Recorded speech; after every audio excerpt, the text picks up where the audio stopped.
Okay.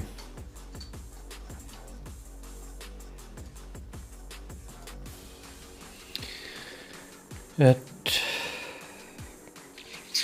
the problem. What is the problem? The problem is that now we're back with the mouse.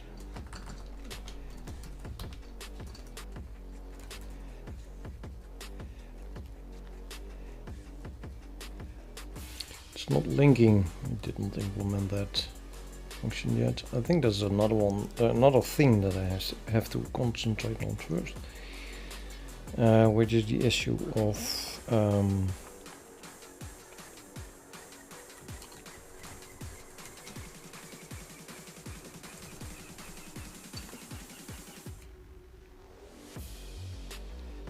is this sorted?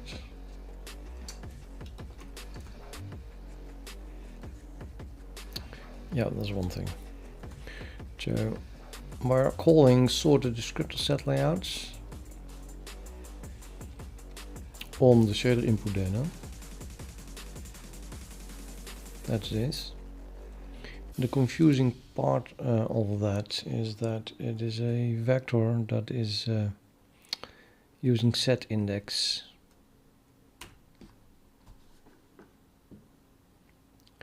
That's very silent, no music. Okay, that one did not go well.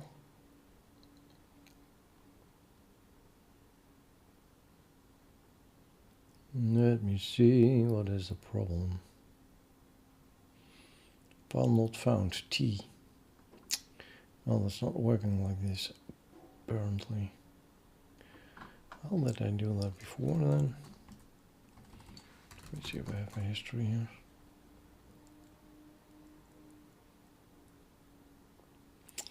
Oh, I do need the IF.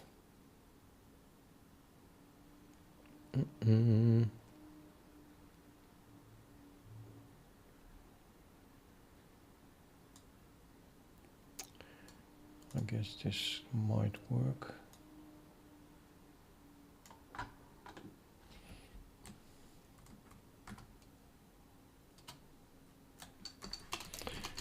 Grab minus V.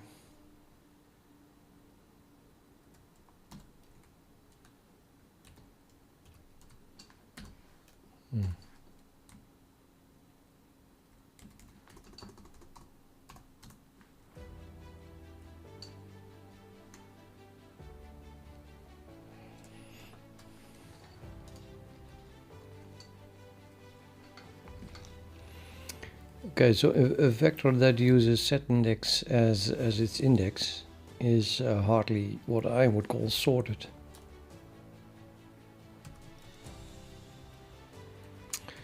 So I'm going to have a look at what this is, how this is constructed, rather, put together, filled.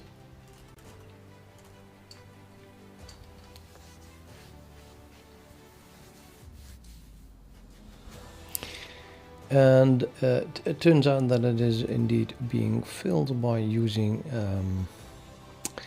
hello Jago and Buffer. Welcome back, man. So this vector is indeed a vector that uses the set index as the index of the vector. Before off stream, I did a rename of sorted descriptor set layouts to the same thing without sorted, and that went wrong. I do not understand what went wrong.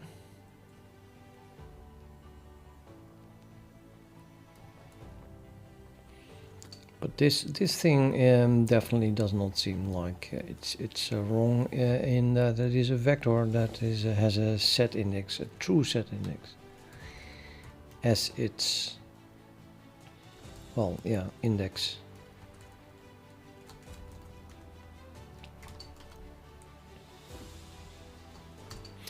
Yeah, me too. I hope that I'm making some progress today, because I'm stuck so long on the same thing, it's not funny anymore. Or stuck, just the scripter set shit takes weeks already.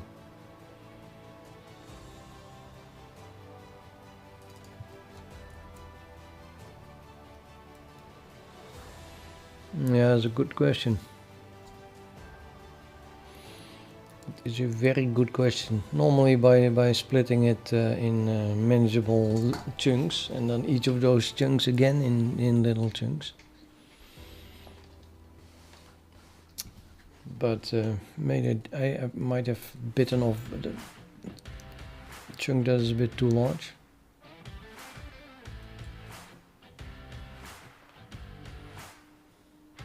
Vector set index is larger than size. Resize it. Debug output. We just saw that. What is this sound? Oh, it's time to eat. Yeah, no. And the out sort of descriptor set layouts. So debug output, and here I'm running over them. Ah, what is that? This is just the accessor for the vector. Suspicious line here.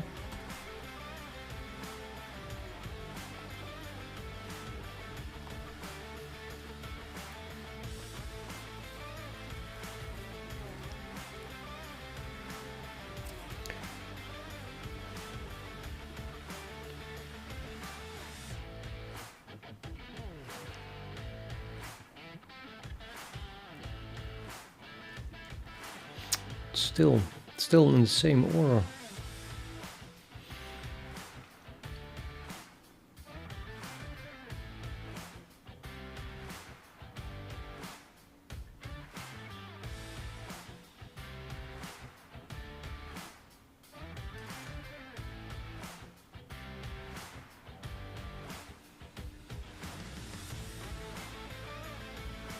Yeah, this is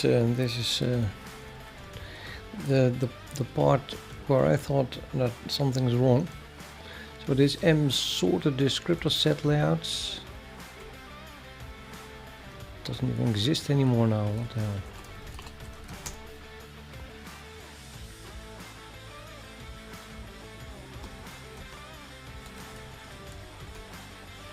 That definitely is just this. So I want to remove the sorted here because it's a vector. I mean that it capital V utils vector with as index a set index. I don't call that sorted.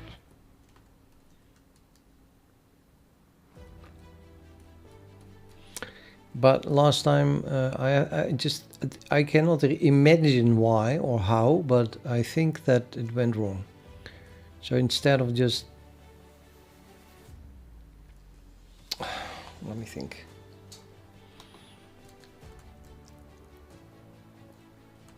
Let me look again at what I did even. That must be in the history still. So something with SED. I think then this was the line that I did. So I grabbed all the project sources for this string. And then I replaced that string with itself without a sorted. Why would that go wrong?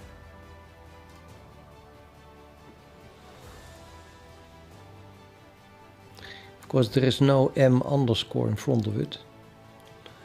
But we also have a accessor that's called like that. Maybe I should just look at the output of the grep.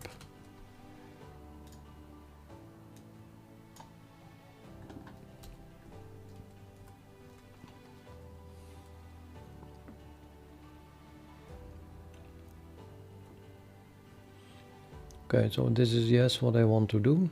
I want to remove the sorted here. And this is the same thing. So if I rename it here, I have to rename it here and here and here and here. And I guess that also, this is the same thing. and here we run over it. And this is the accessor. So also here I want to remove the sorted.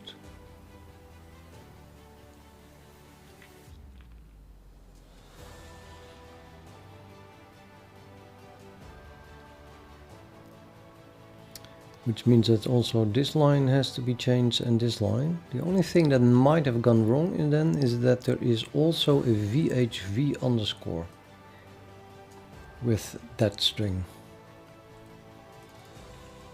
So if in more particular I'm going to look at if that is the same thing, because this is a utils vector, but this one is a standard vector. That might actually be something that is sorted.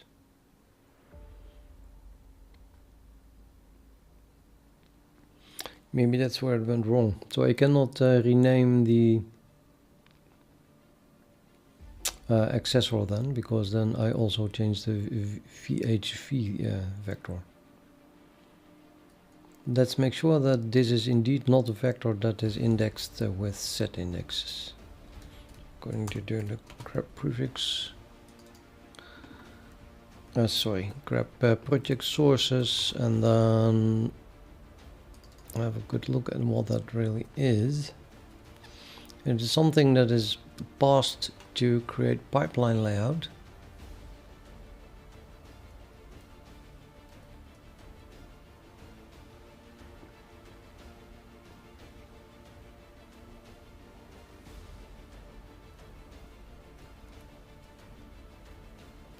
I think that is almost per definition. This is what defines the sets. So it should be in order of set index, if anything. And yeah, that just has to be. Okay, that's where it was used. Debug output, assignment, more assignment. So I just looked at all of them. I should instead look at where it is passed, or whatever is passed. What is being passed to this function? Oh.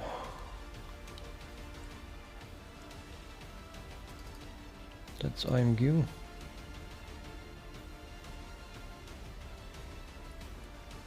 So this one.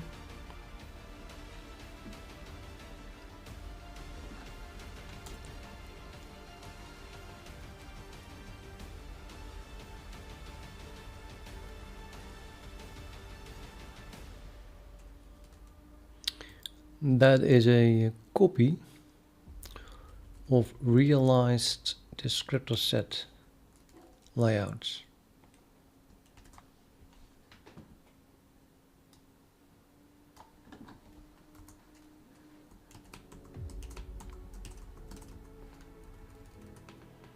Which is a vector, utils vector, with set layout. It doesn't say what the index is, but I think that it is per definition. So I have probably the index is a set index, because set index is defined as the index of a vector that stores set layouts. So I do not really have to repeat that here. Okay, so that is sorted by set index, or how you will call it, but I do not want to call that sorted. It is not sorted. It is not called sorted here. This is not called sorted. Yeah, I should be able to just remove that. And now I don't understand what I saw that I thought was different. So let's just do this, right? Why can I not quit? Undo. Oh, I was temporarily typing something here. Let me...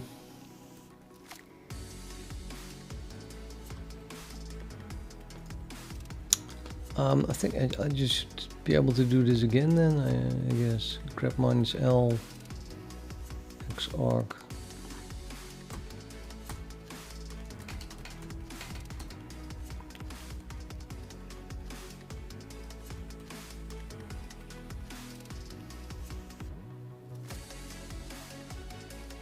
Now there was a specifically a certain line where it was being used. The call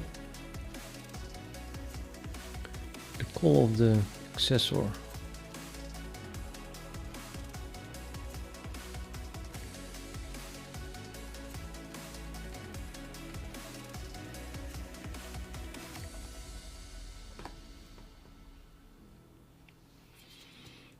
And no, it's not.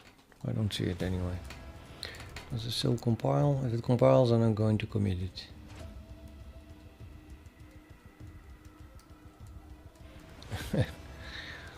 Is this Pascal? Right. Someone in the chat asked if this is Pascal.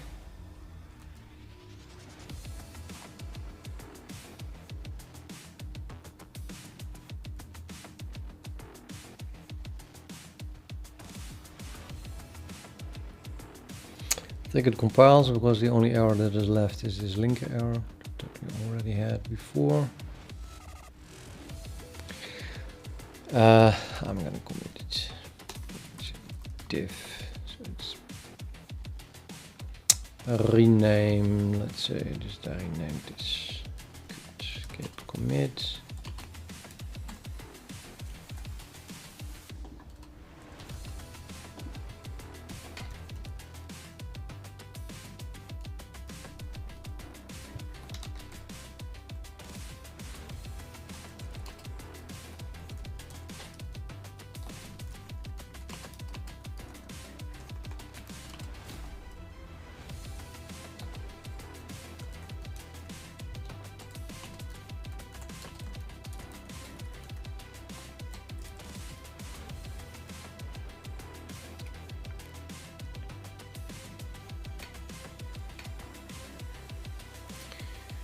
Okay, and the linker error says that we have undefined reference to set index.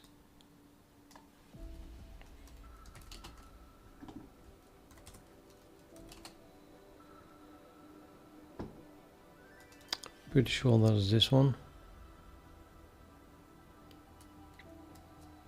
It's being used here. Not the shader resource thing.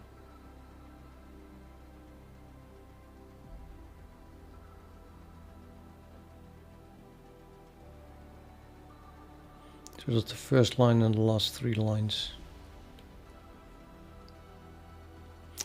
The idea was that if where I use it here.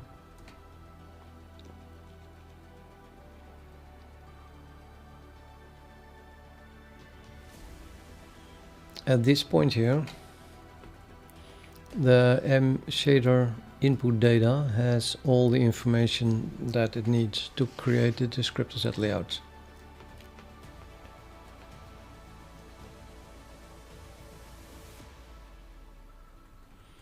That information was gathered and filled in during the build shader.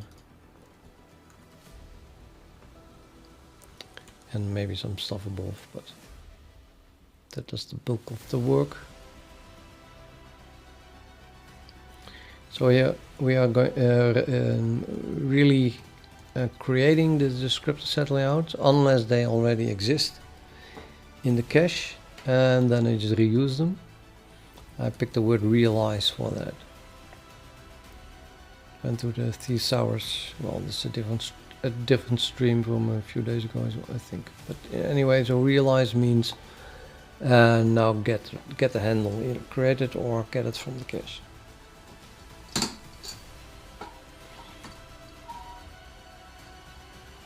And it returns a vector, so these things are then sorted by set index. Well, ordered, I should say.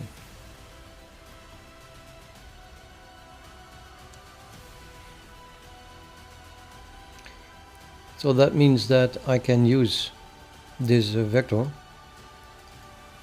and then if I know the set index of the top buffer,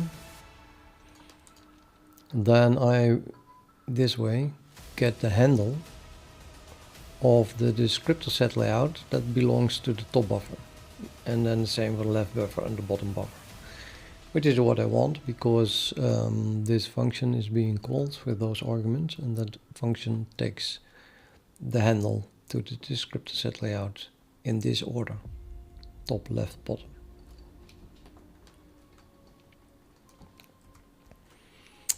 And I thought that this looked good, this code, if it worked. Meaning that set index doesn't exist yet, but I want to make it work, if possible. I think it should be possible. Well, let's hope it's simple rather than super complex. Now, top buffer and the rest are uniform buffer templates, which are defined here, and they do not, this template does not contain a member, does not contain data, but they are all derived from the uniform buffer base, and that defines a key, descriptor set key. So if I can find the set index from the set key, then I'm done. I need a mapping from the set key to the set index. And this is the declaration, but I did not implement it at all yet. So I need a uniform buffer base, something. Let me add it here. I have to implement this.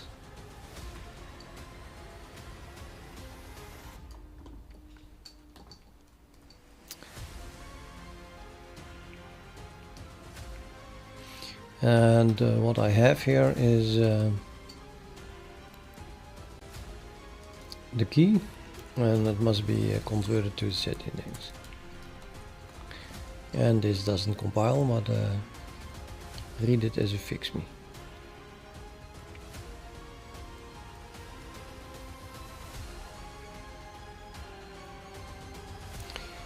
I think is the music not too loud or something? So what the volume is. I think it's what I usually put it at.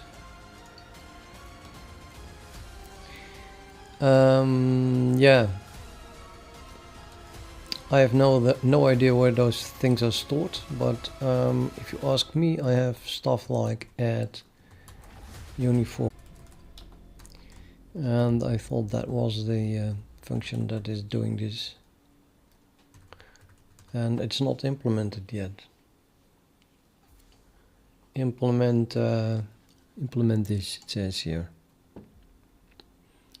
So here we have the key, and the next line we have the index. Yay! But rather mysteriously there is no link between them.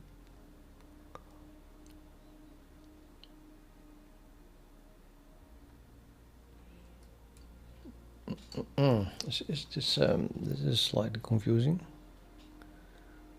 Oh, there's add texture like that. Yeah, okay. Let's go to add uniform buffer below here.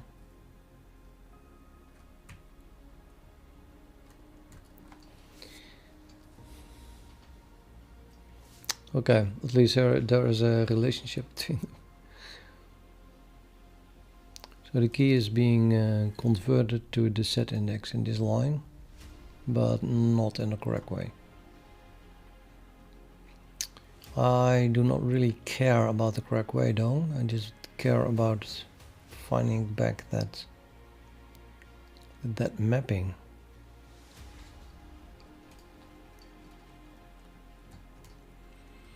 Hey, this looks like what I need, isn't it? Shader resource set key to set index. That's like literally what I'm looking for.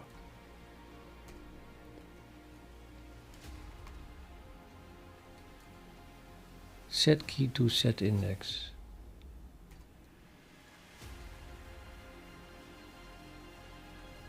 That's the map I need. So I have the key and then I get the index here.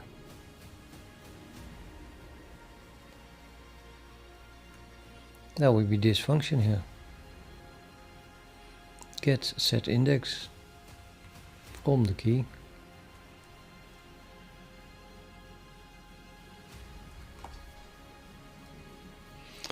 Okay, then all I need is that object. That apparently is this object, which is a private member, no doubt, with no accessor. Let's revive the accessor.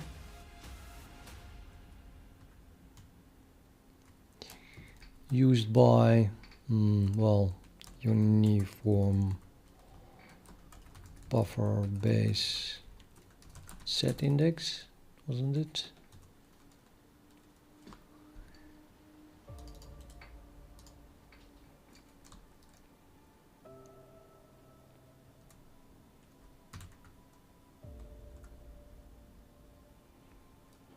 Yep.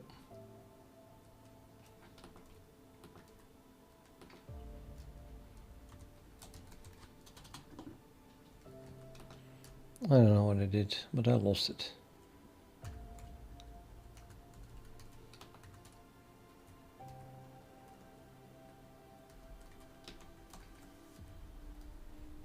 Whatever. So I pass that key to get set index and we return that.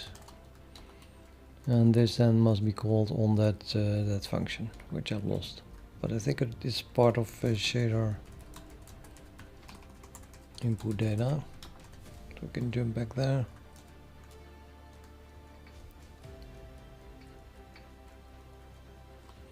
Yeah, this one.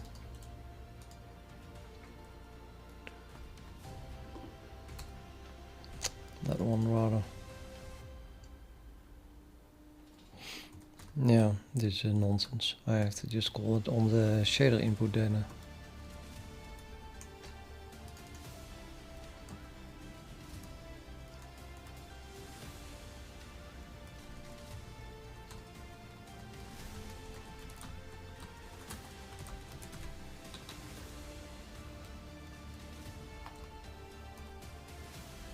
Set key. Takes it by value. That should work, but I still need to have access to shader input data then. Is that part of the uniform buffer base? No, it's not.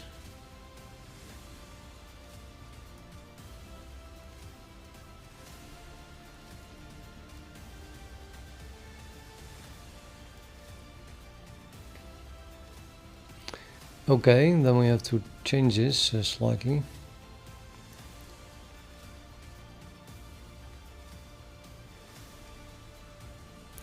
I think I'm going to remove this.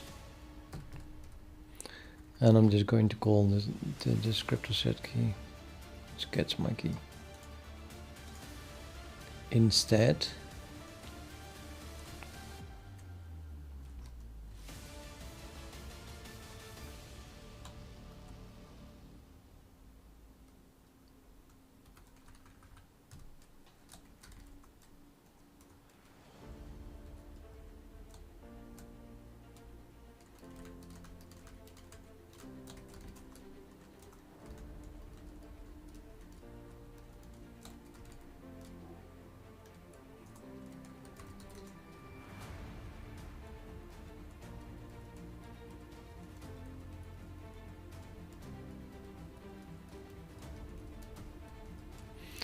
yeah, hi box.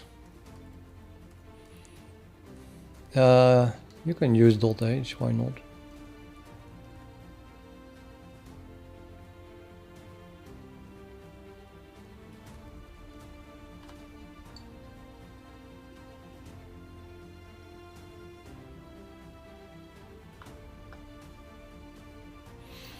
I think those are things that are settled over a long time, like decades. And then in the beginning everyone used .h because they're used to that from C. And then someone like Microsoft pushes something else because just for the sake of being different. And then 2 decades later the majority is using .hpp.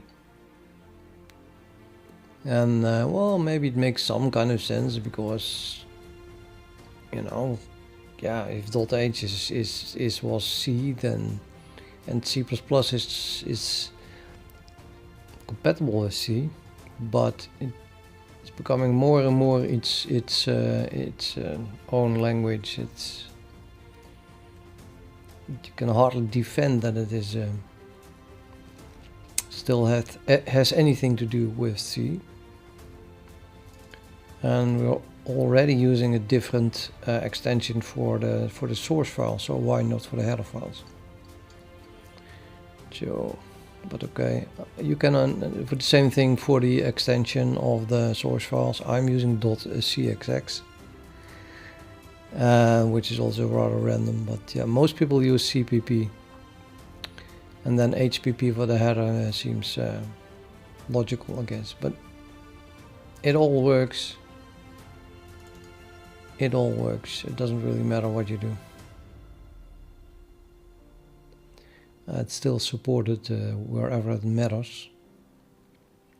I mean, if I would do window.x or something, or window.q, then maybe some tools would get confused. But .h, that they still understand that can be C++. Now I talk and then I replace my mouse buffer with something. But this is well where I want to go to. So instead I have here now key or descriptor key and neither.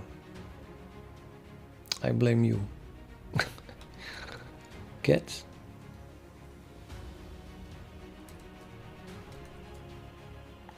Oh wait, set has to go here of course. Descriptor set key. Yay, the color change.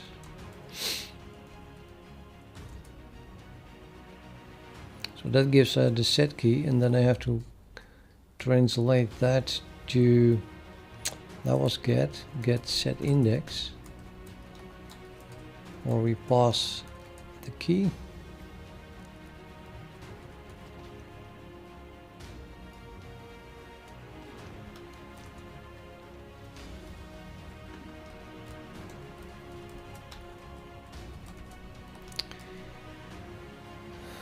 Why is it red? Got something somewhere.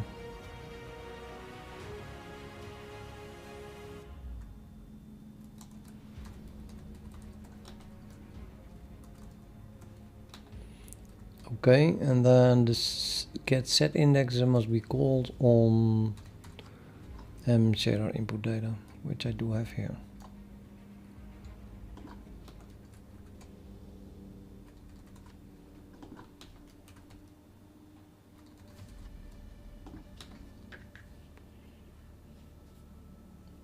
Now it should compile.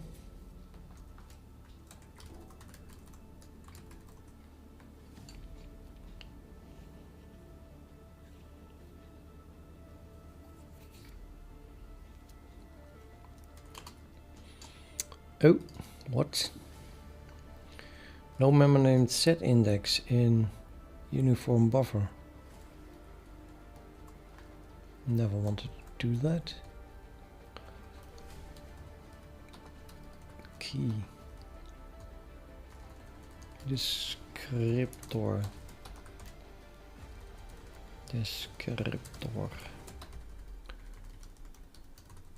Key.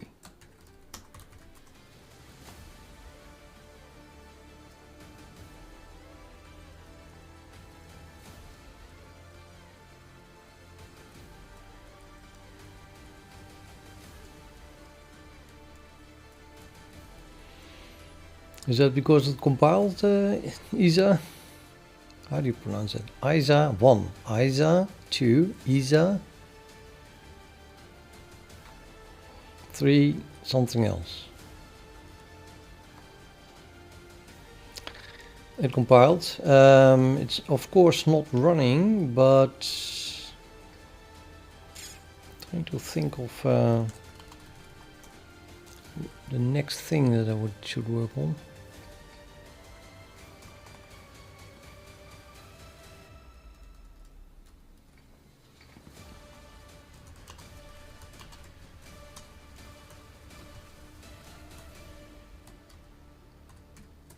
So ISA.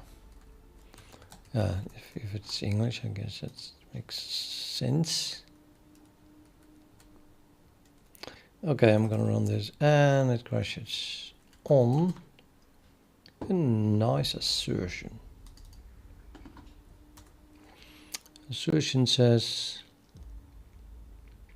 realized descriptor set layouts must be sorted.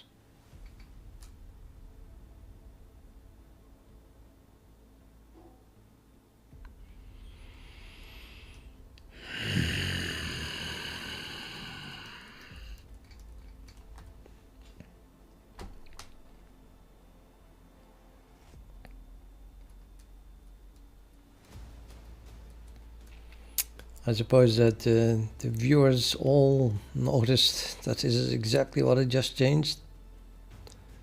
I removed sorted because I was convinced that it did not have to be sorted. What the hell is going on here, man? What is going on here?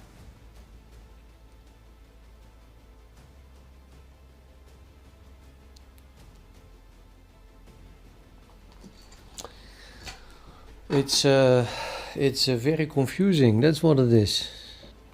Well, maybe that's interesting, but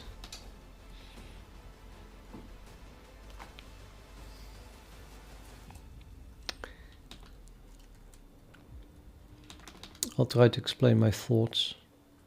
I don't want to slow down myself too much, I have to admit, by talking a lot about things that do not help myself, do not make myself make progress. But I was thinking that, you know, set index, which is an abstract type, it's just an empty struct that I use for my vector implementation. Utils is my own namespace for a Git sub module that is called utils, with a lot of different stuff in it, among which vector. Now this is just the index. There's no separate vector here. No. Okay, so this is nothing. I mean, it's a wrapper around the size type. And then you can increment it and compare it and do stuff with it as if it is an integer, making it an integer, but it isn't an integer. It's a vector index. And because this is a template with a even more abstract class as a template parameter, you can have many completely different types that C++ will see as completely different types, all being some vector index. But yeah, I also have a vector of this, so let me show that. And the vector is not this one, the utils vector here is simply a standard vector. And yes, if you read the FAQ, it says never inherit or derive from standard vector. And I'm doing that here. But never say never, right? So it's publicly derived from standard vector, making it a vector. It's just standard vector. Except that I redefine these things here. And these. So now suddenly you can no longer use operator square brackets with an int. You must use the index type, and the index type is that vector index thing. So it's pure, even if it should not be a utils vector, it's bloody containing set layouts. So why would that be sorted in any different way than by set index? Maybe undo it better. Okay, so then the assert would be wrong, but that seems unlikely. I didn't add that for nothing.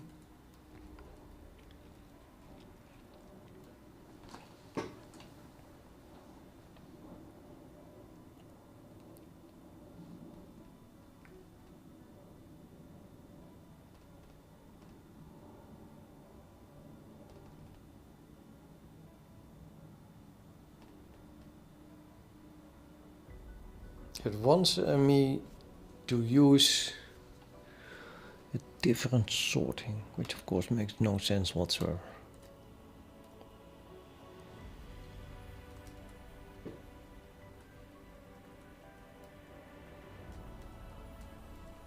I must say I have not been here for a very long time, because this is the function try and place pipeline layout, which comes after what I've been working on in the past week or something like that.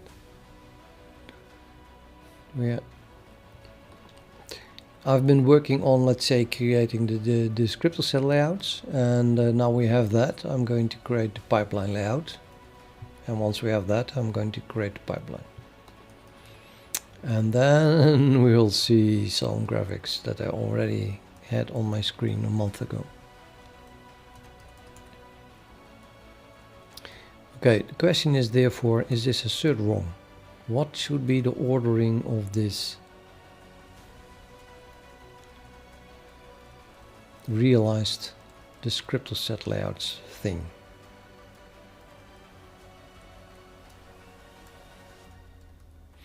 All of this code is just debug code from here to the end-def. So ignoring it, let's have a look at how it is being used.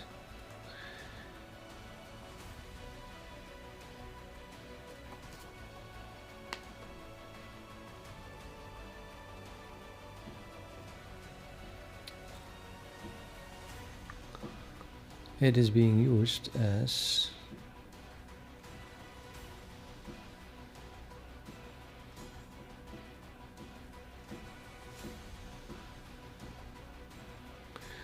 it's being used as the first element of a pair together with something else, and then the pair is being used as a key,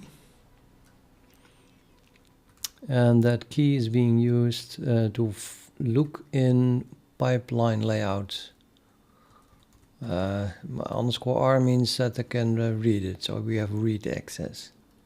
The read access is created by creating this read access type object, which locks a mutex, by the way, of a read write lock. It's being read locked.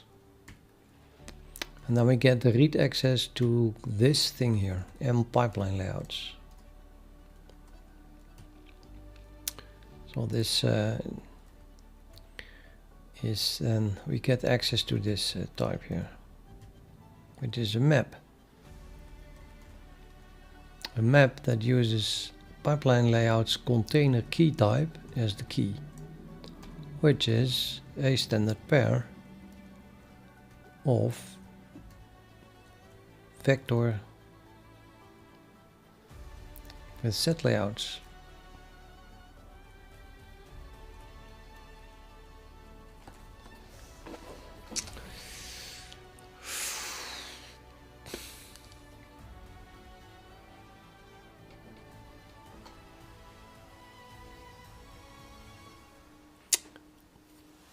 I think I understand the problem, but it's absolutely not trivial how to solve this or what to do, I have to say.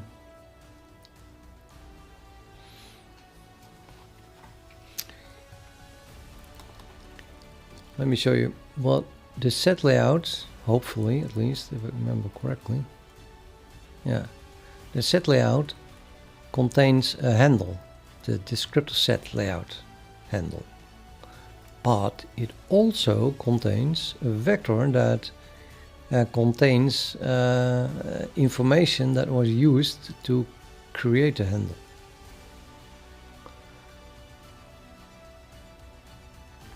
And that vector must be sorted.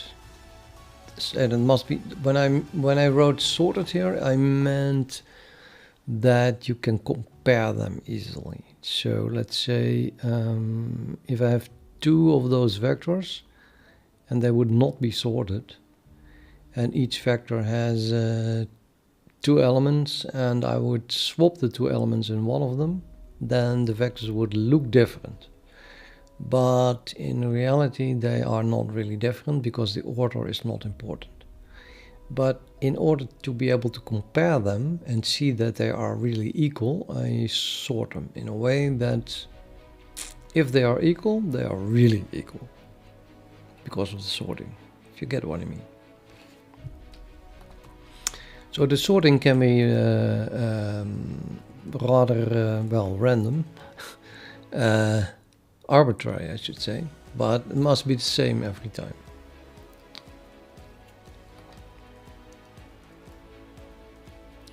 Now I think that, for example, I might already need to compare these things before I create a handle. Because let's say I have another one that I already created, and then later I'm coming with a different vector with descriptor set layout bindings. I want to know if I already have a handle for that. Then yeah, I have to look that up before I create another handle, which would be just for the same thing then. So these are always sorted vector with the creation info for this handle. But this vector contains multiple of those things, and well, for each descriptor set. So that assumes that the descriptor sets are already created. And that's not consistent with what I just explained or said. So I go back here. These are descriptor set layouts. And I need this thing, so the descriptor set layout, the binding, whatever that is, that it must be sorted before I create this, right? And here, yeah, I don't know.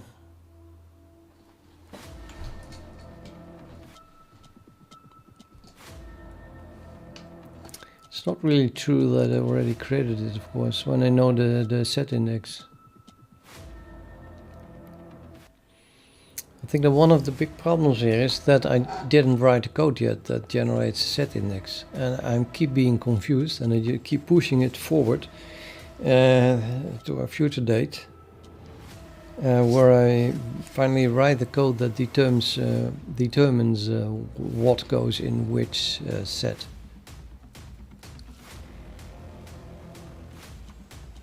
So it's a bit of unclear to me when and if I already know the set index of things.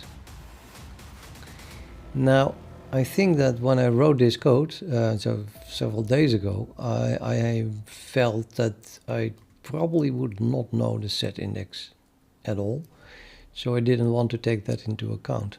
If you do not know the set index of things, then you can also not order them that way. Which means that this is just a bunch of set layouts which are not ordered by a set index, because I don't know that yet.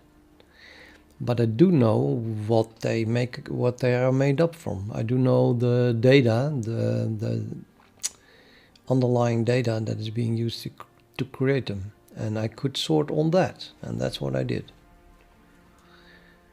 And at least then I can use them as a key.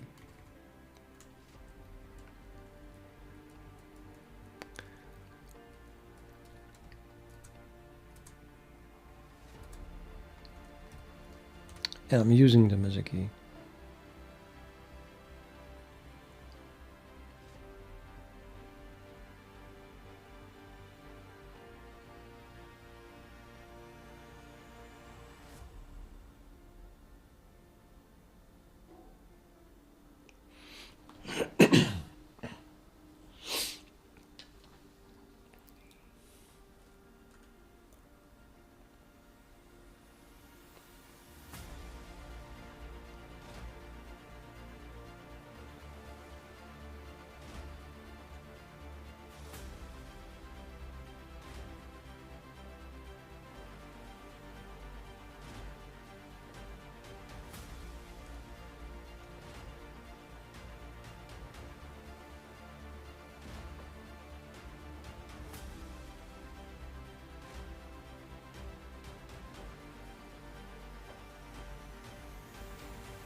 Yeah, I don't know. I think I still don't know, rather. But the way it turned out several days later is that realized descriptors is sorted by set index. So I don't need to. I don't need them to be sorted in a different way. So then the asserter would be false.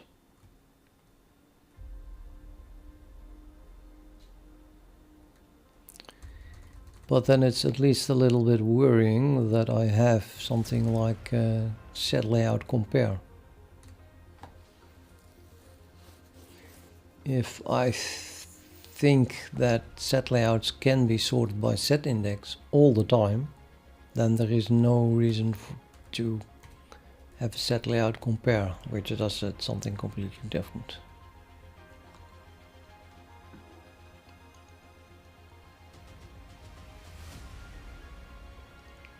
It uses a layout binding compare on the sorted binding vectors.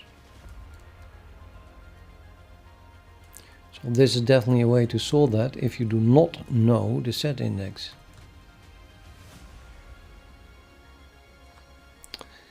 So let me have a look at where I use that compare.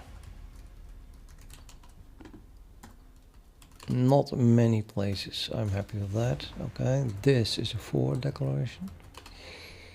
This is a friend, which who cares? You can be my friends. This is the actual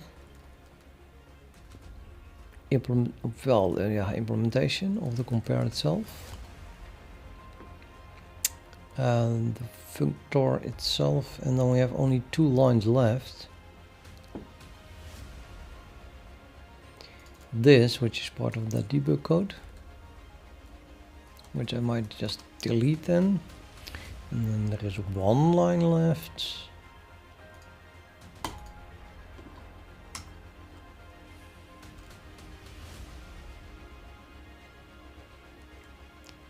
It's used in pair compare for this map here.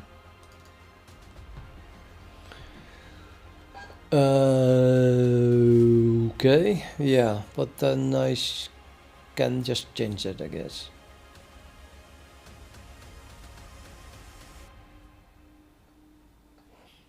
No, well, yeah.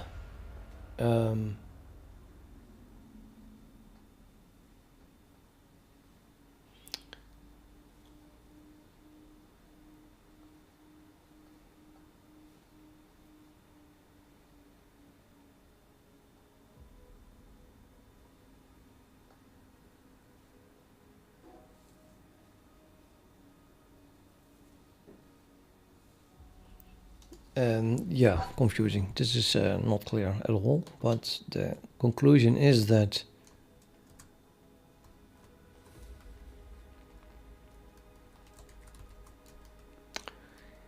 I probably do not need that ordering, so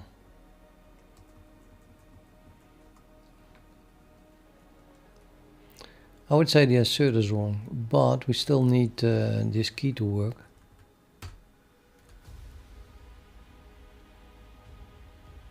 So what is it being used for, the key? The key is used explicitly, or most importantly, in this line. It is used to find if pipeline layout already exists.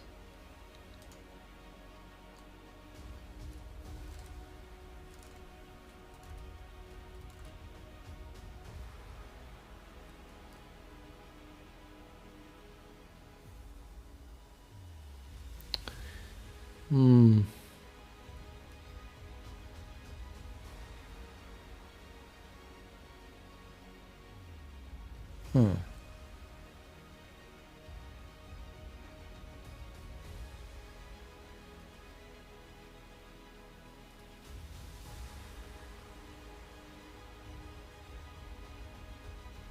Okay.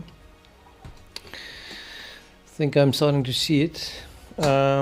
Suppose you have two pipelines, exactly like this as test program has. And this is kind of funny because my test program is testing swapping descriptor set layouts around. And now I'm writing code to automate it, and the result is probably that I cannot test that anymore, because my engine will take over and say, yeah, oh, come on, why would I create two different pipelines? Well, essentially they are the same. And that's a good thing. I think the engine should do that. So I am trying to create two different pipelines where the only difference is, well, that's not true. The shaders are different too. But okay, one of the differences anyway is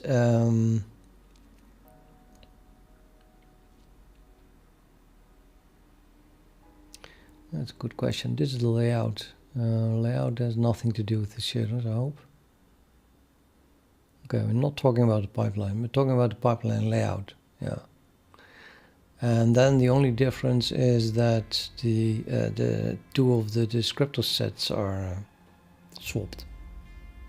And it would be kind of silly to create two different pipeline layouts because of that. Instead, it should say it should just create the first one, and then the second one it should say, yeah, but if I swap them back, they are the same. So let's use that. It can do that. It can detect that right here. But the problem is then that I need a translation for the generated set indexes that I have so far, and yeah, what that becomes after swapping it.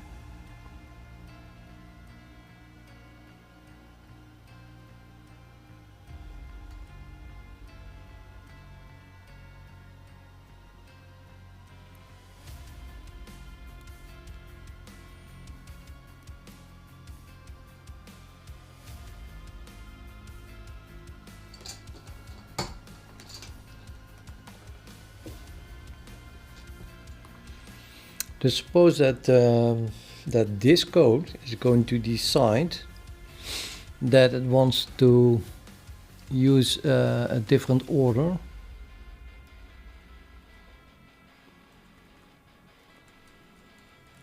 Without knowing that order yet, it just wants to link to things.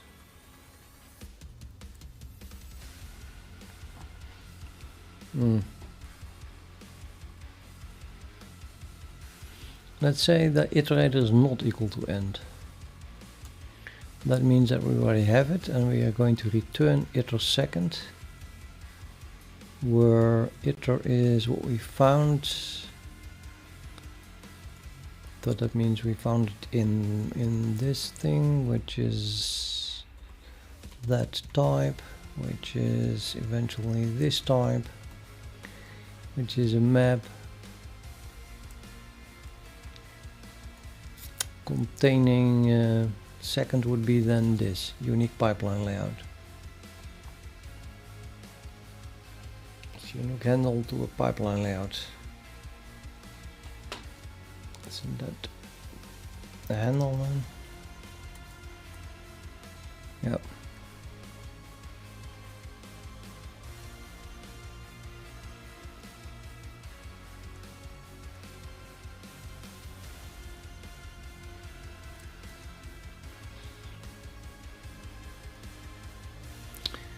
So yeah, it just returns a handle to a pipeline layout that already exists.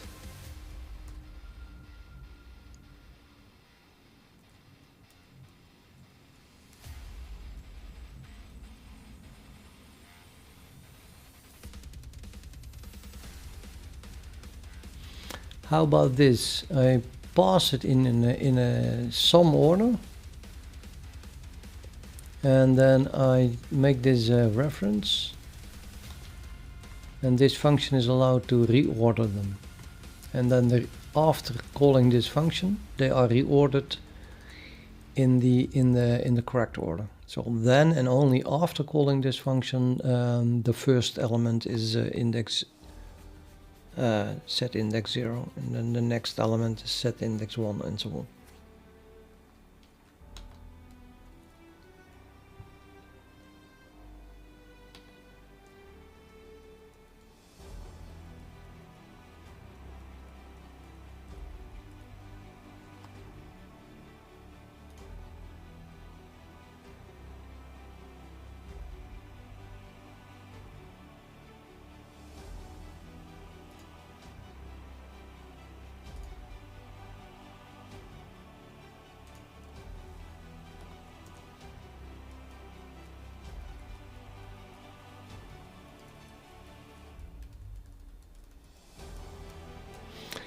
No idea how to implement that yet, but I think I'd rather go back to have a look and then where this is being called, and then assume that this function works like that.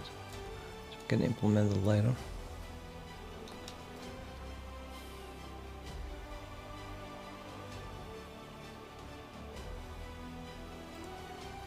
Okay, remove the const. Yeah, well, okay, whatever. So this is being called here.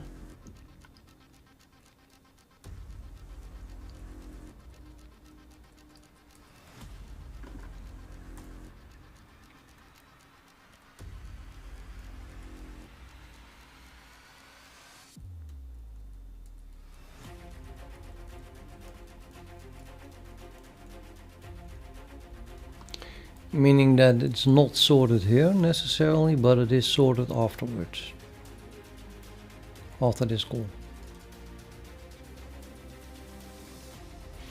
And let's see what happens after that. And nothing.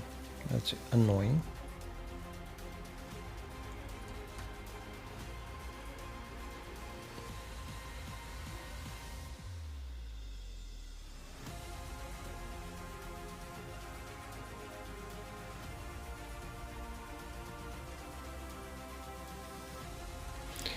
Well, not nothing, I think, or what? Let me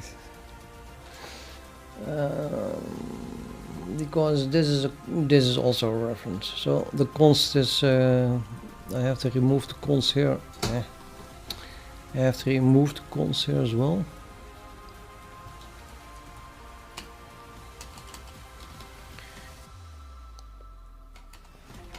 And then it's effectively sorting whatever is returned from the flat create info,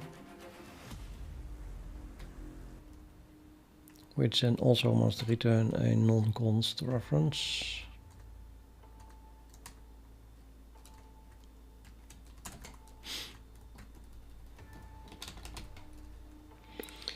And it returns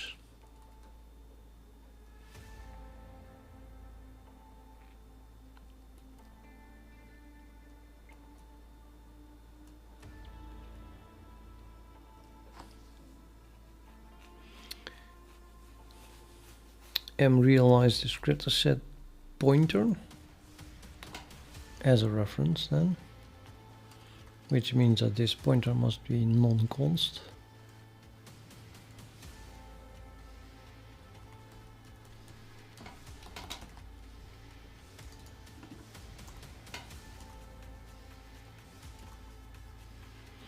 Which means that it must be non-const when it is being assigned.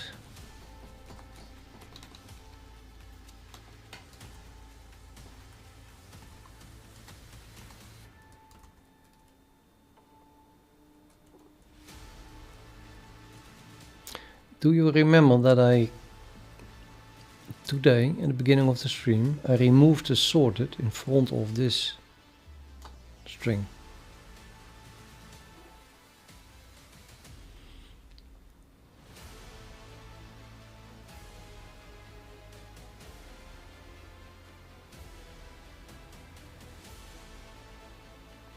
I might have to add it back.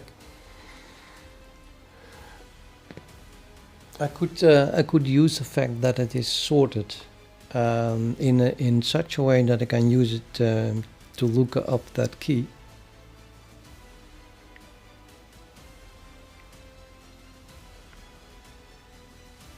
Nah.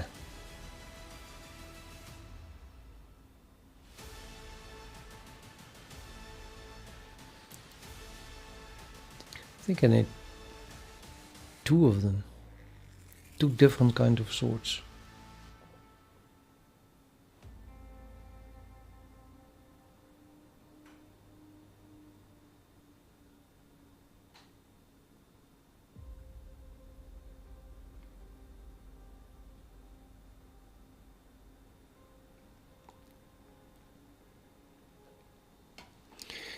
But yeah, initially it should be sorted in a certain way, but without taking the descriptor set indexes into account, I think. Which is at this moment, which it means that adding back the sorted might be a good idea.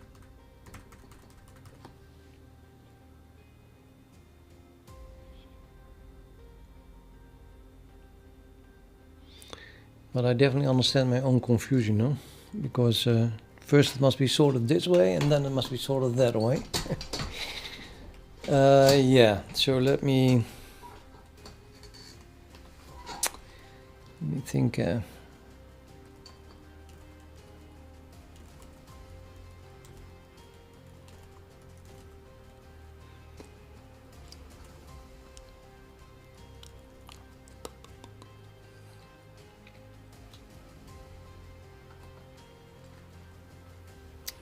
Okay, I'm going to assume, or no, rather, let me follow the path that I was doing. So the thing is that we call this here get realized descriptor set layouts.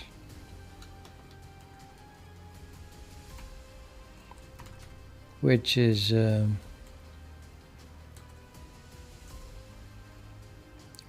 working.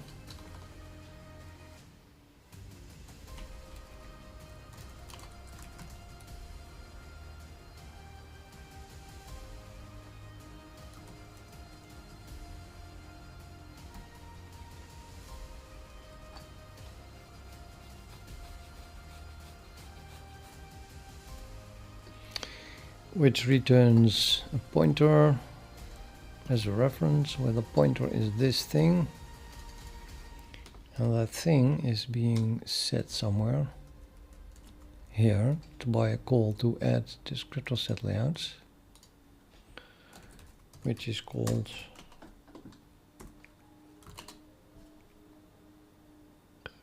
here.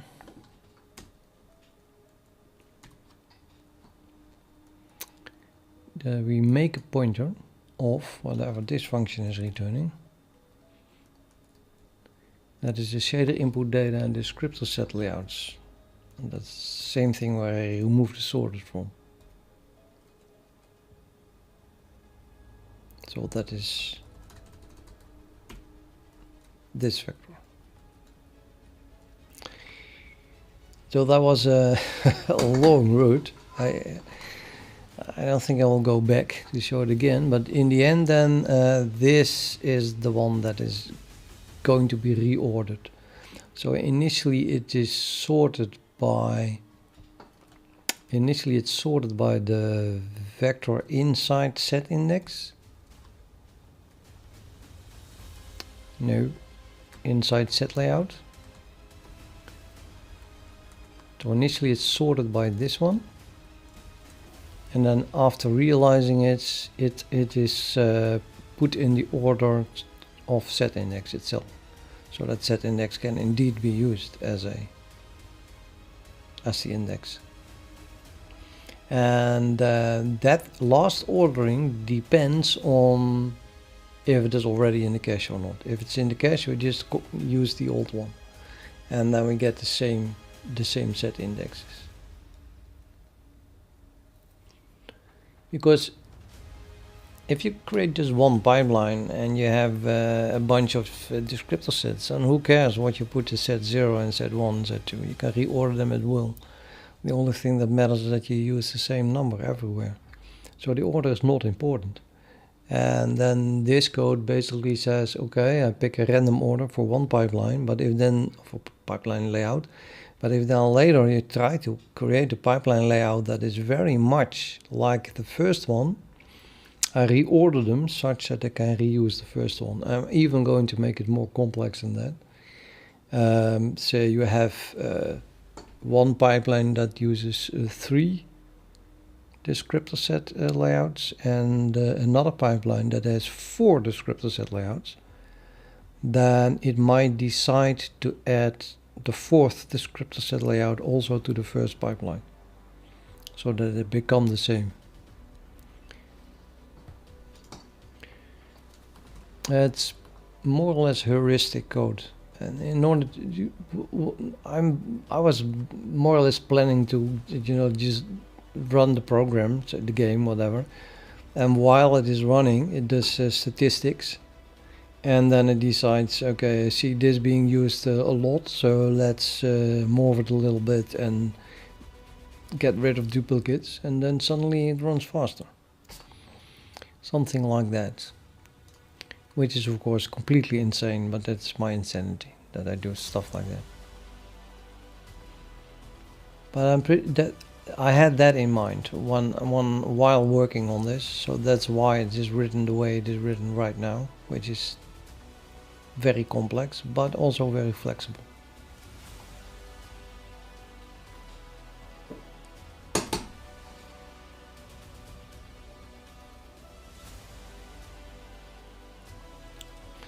I'm not sure if I can put it all in the name. If I call it sorted like I did before, then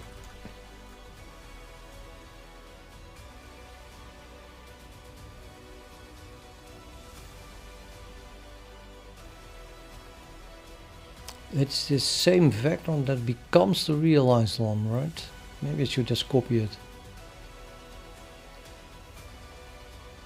Or not, I don't know. Even worse, this is shader input data. It has to be copied somewhere.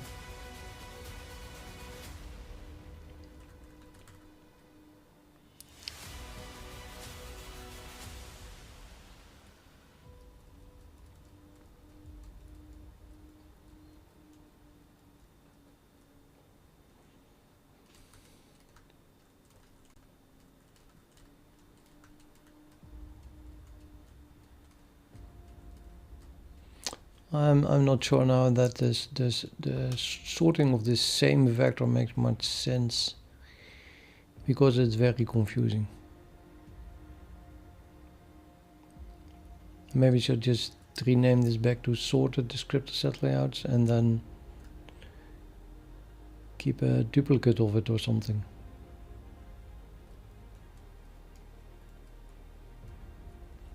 For the set index ordered one.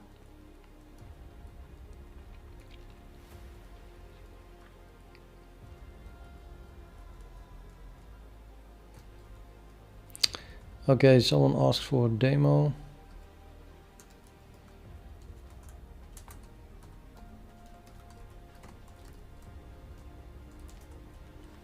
There it is. triangle. I'm evil, I know.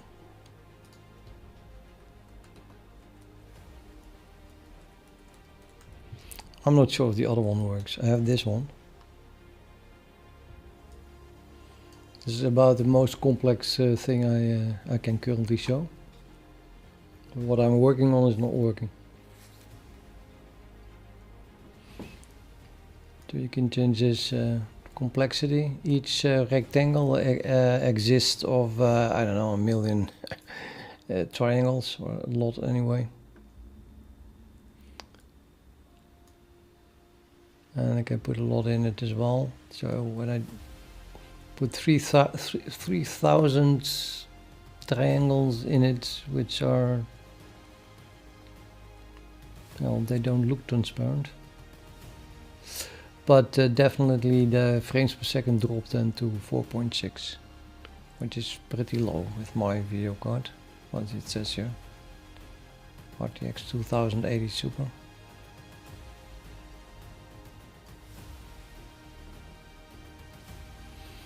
And then you can make some changes. I just copied this from a site of Intel, basically, and then wrote my Vulkan engine around it. But it still looks the same, although their thing didn't work. I had to fix it first. Not even sure if you can still find it back. It's called the frame resources count. Kind of interested if I can find it back indeed. Let's so what is it? Frame resources count Intel.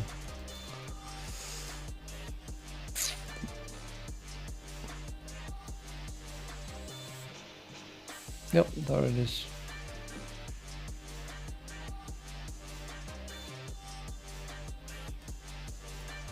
Hello.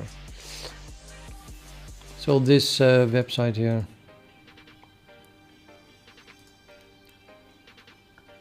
if you want to know what it originally is doing, then you have to read this website, I suppose.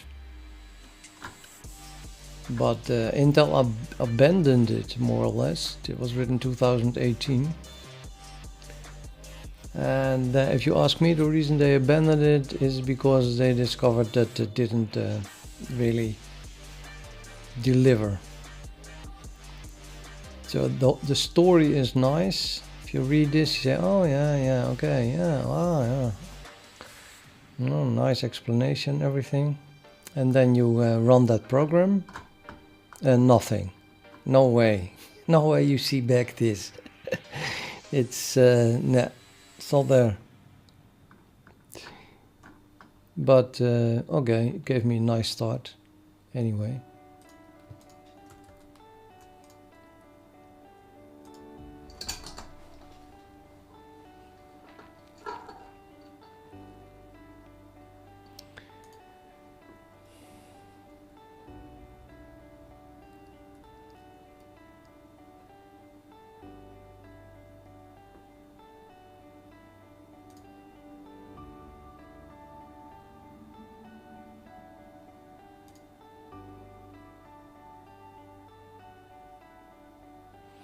No, YouTube is telling me not receiving enough video to maintain smooth streaming. Stream status poor. I go to my own thing.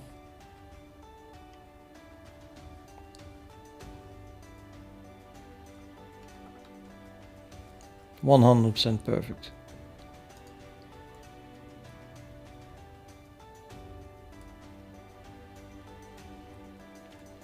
Nothing wrong with the stream. I think it had a problem with me changing the screen a lot when I went to here and then did all kinds of scrolling on that webpage.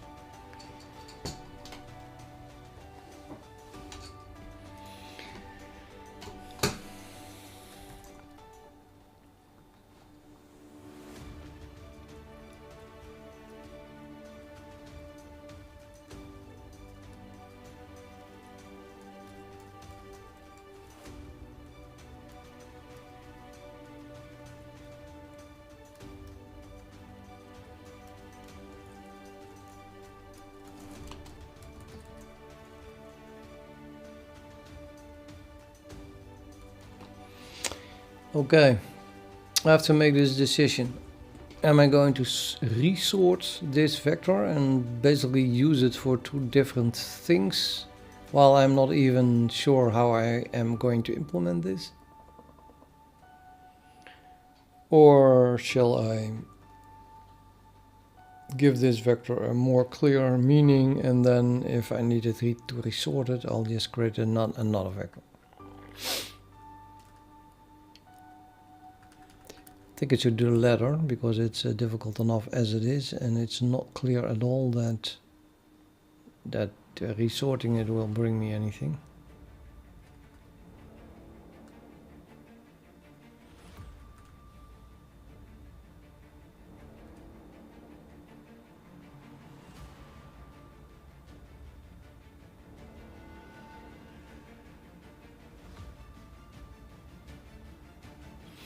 Well, I used to have 0 or 1 viewer, and then at some point it was average around 2 viewers maybe, peak of 5, and then within 1 minute everyone was gone again. And now when I start streaming, within no time I'm at 20. No, it's 27 concurrent viewers. Most, I don't know why. I think YouTube just got crazy and started to tell everyone about my stream for some reason. So they join. I have no overview about if people like it. The millions might join and immediately leave again, averaging me around 20 or 30 views. But all only watch 1 minute. I don't know. There is an analytics page here. Average view duration 1:03. Is that 1 minute? I think so. It's either 1 hour or 1 minute. Probably 1 minute.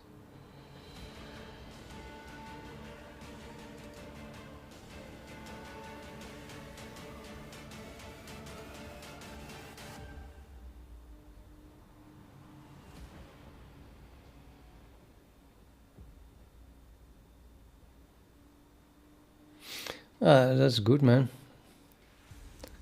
So then that's pretty much on topic, I guess. Although I'm really not feeling very sure that anyone would learn something here. What you can learn is, okay, so I'm a veteran C++ programmer with 28 plus years C++ experience.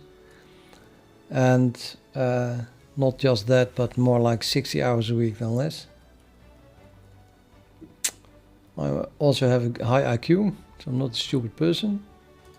So you could look at this stream and then think, okay, now I'm seeing, how a veteran C++ coder works. But do you learn something from it? I think the only thing you can take away from looking at me working is that, okay, so even a top programmer makes non-stop mistakes, typos, hundreds of compile errors, and doesn't make any progress whatsoever. I mean, makes progress, but very slowly. Very slowly.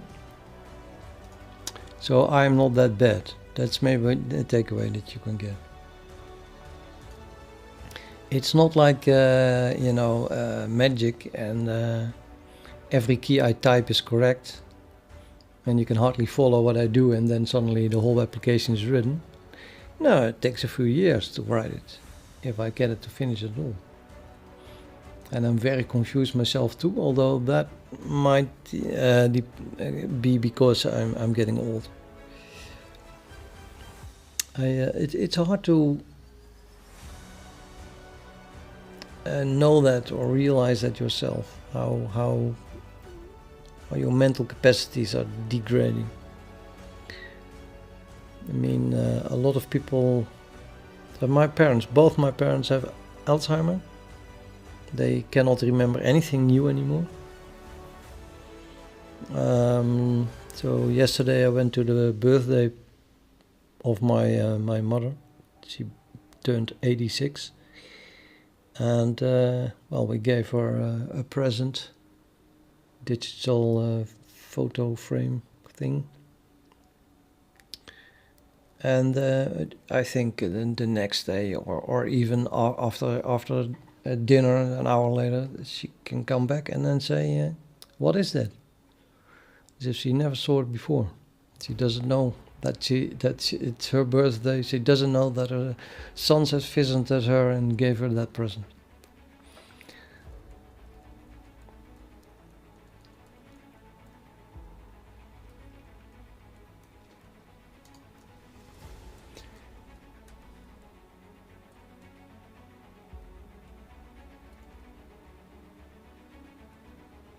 What is a bong rip? I don't know. I think that my memory is definitely going down. Definitely. But it's hard to say. I could show some things that I wrote in the past. But yeah.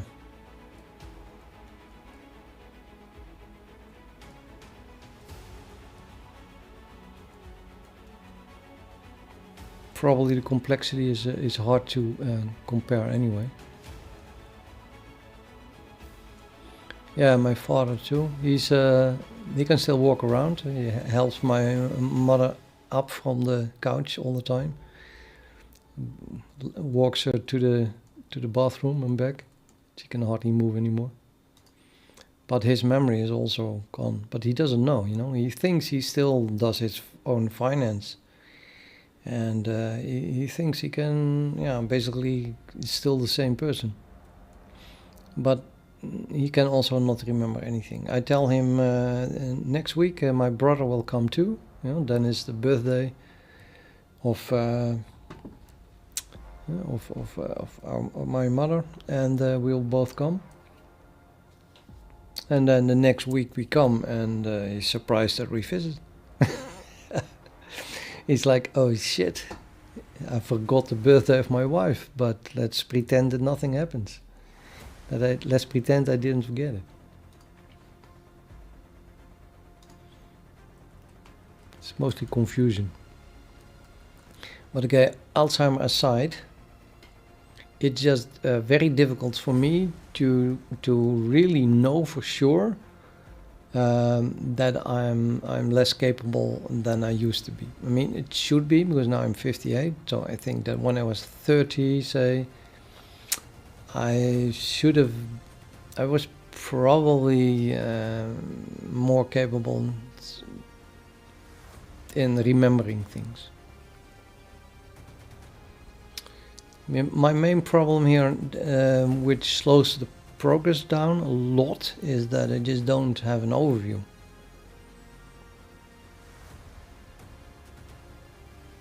Lack of having the whole program at the same time in my mind and understanding what I'm doing.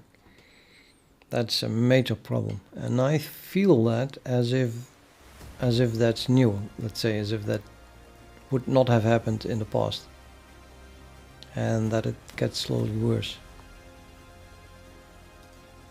But on the other hand, this is a very difficult program, so maybe it's just the most difficult program I ever wrote. I doubt it. Not even that long ago, I wrote a program which is, look at it here, repositories.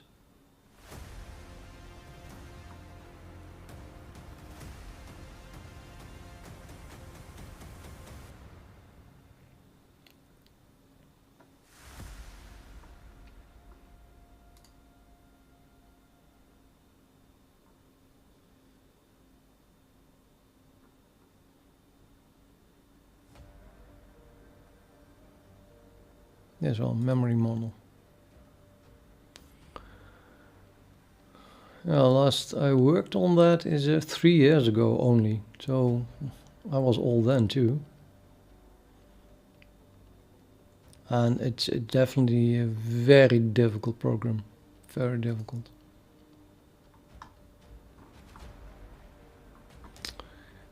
But yeah, it has to be said that I cannot remember anything of it anymore. it is doing something. It analyzes a C++ code snippet, including threads, and then makes a graph of it.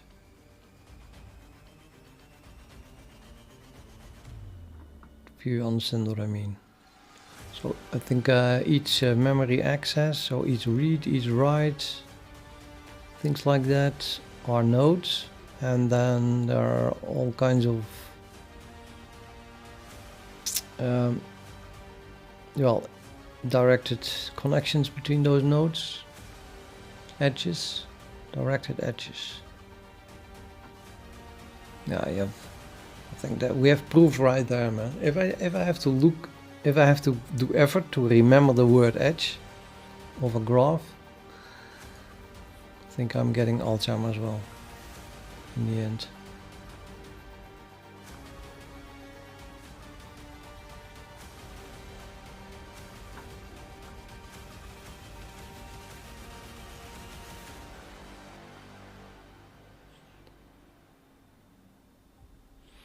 Yeah, I used to write a header file called edge, and now it took me 10 seconds to remember the word edge. But okay, words I have had a problem with for a long time now. I cannot remember words anymore. I'm making a sentence, and then in mid-sentence I have to stop because I cannot remember the right word.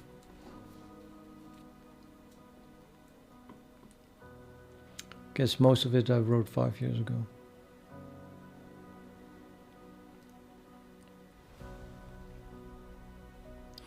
But yeah, I couldn't even tell you what. I couldn't even tell you about it anymore. I just remember that it was also an immensely complex program. And I have the feeling that at the time that I worked on this, I had a lot in my mind about it. Although it did help that it actually did draw something. You could visualize the graphs. And I would have pictures with a lot of nodes and a lot of edges and a lot of colored arrows and labels. And then yeah, that gives insight, of course. And then I would base my program on top of that. So I would write an algorithm that says goes from node to node and then keeps track of stuff and backtracks it and stuff like that.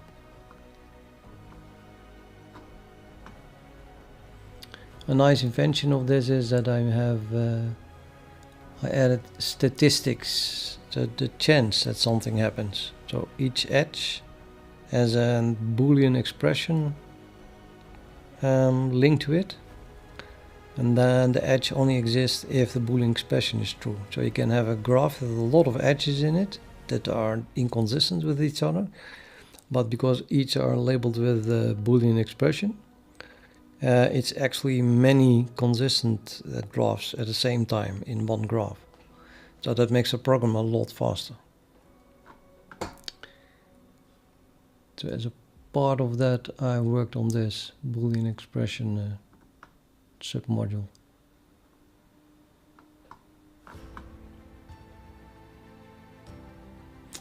Anyway,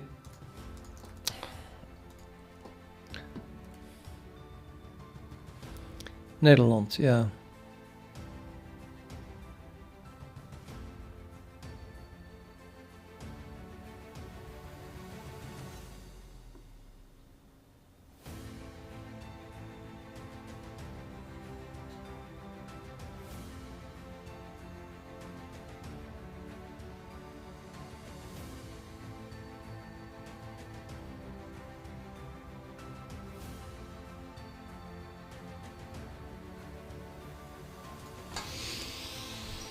Okay, guys.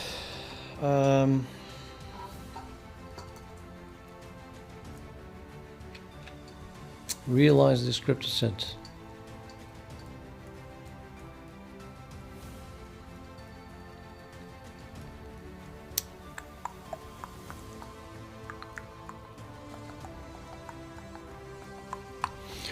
I think I'm going to rename that one back, make it const again, even make it a standard vector, because it's not ordered by set index, and I don't think I want to reorder it. I'm just going to make a copy that that will put the things in the set index order. That might be a waste of memory, but it sure makes things a little bit easier to understand, I hope, than having a vector with a certain name that at one point means one thing and then later on means something else. I don't think I would have done that in the past. I would just have reused the vector and then had no problem with it, because I would remember that it has two meanings and when it had which meaning. But okay, so if I look at my div, I probably have to just revert everything, restore everything. That's the const, that's a const, it's almost nothing. That's a const, that's a const, that's a const. I just made the const changes. I already committed the rest.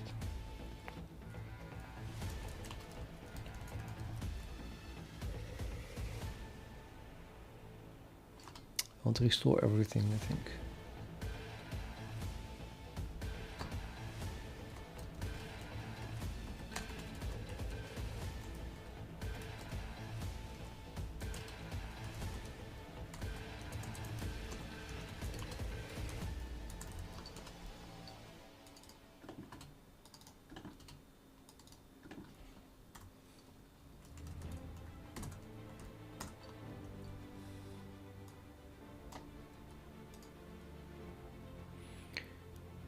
This is the rename.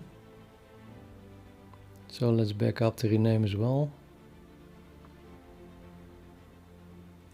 Which means I want to undo now the now last commit. And yes, I typed it at least 20 times in my life, and now I forgot again how. I think it is something like git and then something with... Nope. Reset, I think. I think it's git reset. Undo last commit.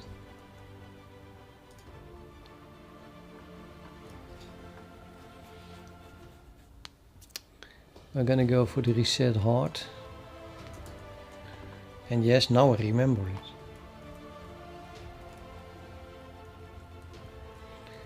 So now I just got rid of that, and now everything is named sorted again. So I have a sorted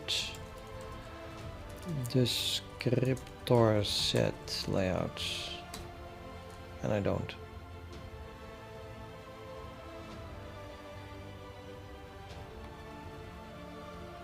It even says that here.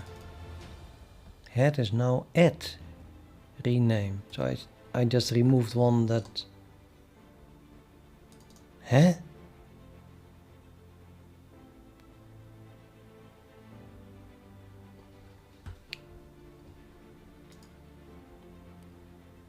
I removed the commit, which I should not have removed. Which one was that? I hate this. Git show head. Maybe I shouldn't have use of soft or something. This is VIP. I do not want to throw this one away. Maybe it is this one. Yeah, renamed sorted. Okay, I threw away one commit. The last one that I did commit. And I don't know what it was anymore.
Apparently I fixed the compile error in this neighborhood.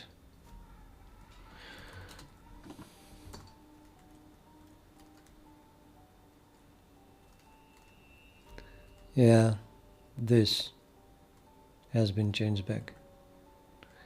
That's semi-irritating, but I don't think it was too much.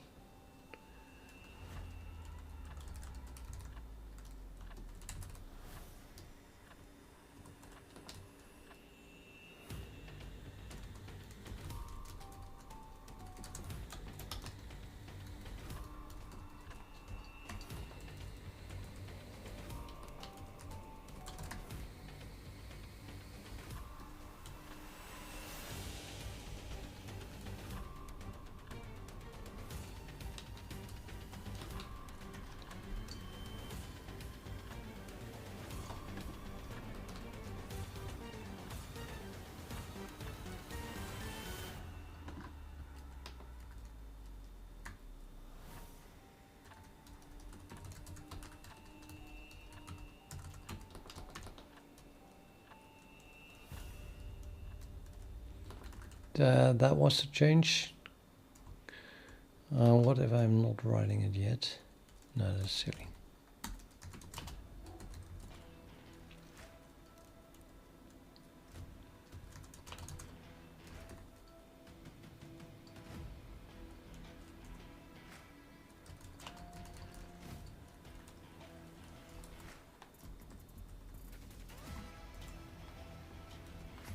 I want to do another reset hard, so there we go.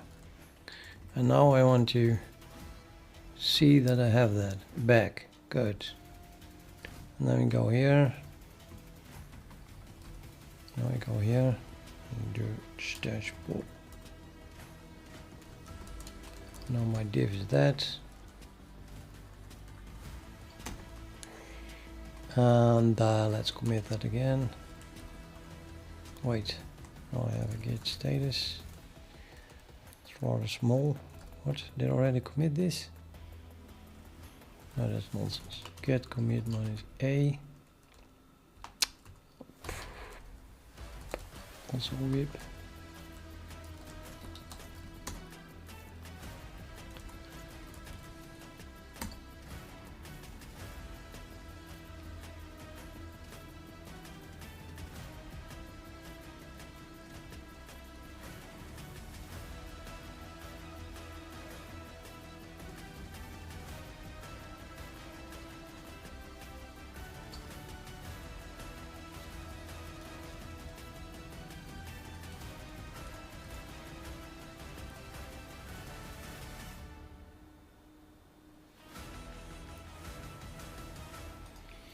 It just compiled. What the heck? Okay.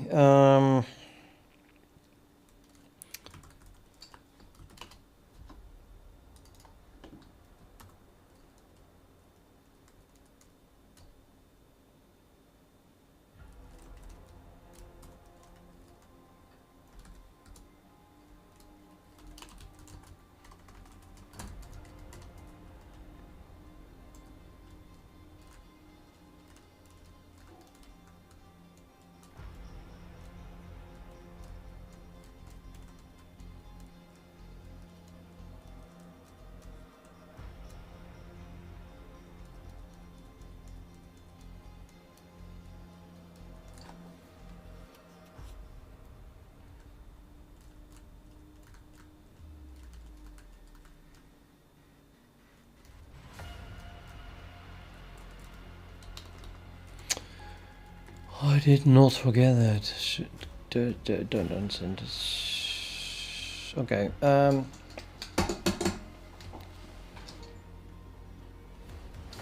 I'm sorry, but we're doing the following. I don't know why people are watching. I'm just gonna put it on stream health here and then hide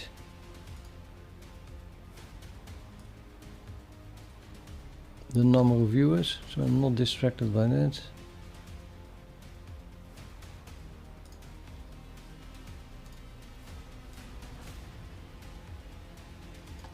And I'm just going to work. So you can watch me work, but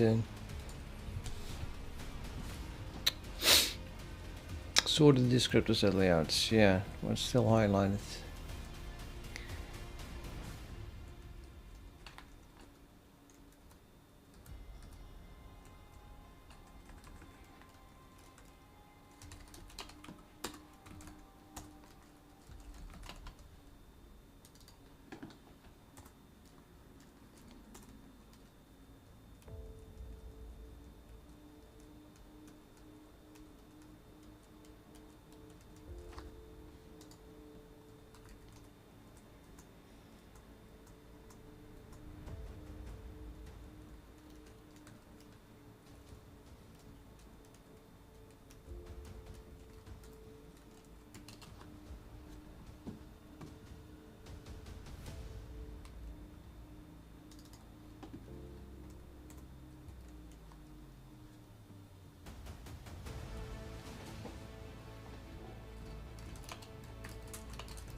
Vector.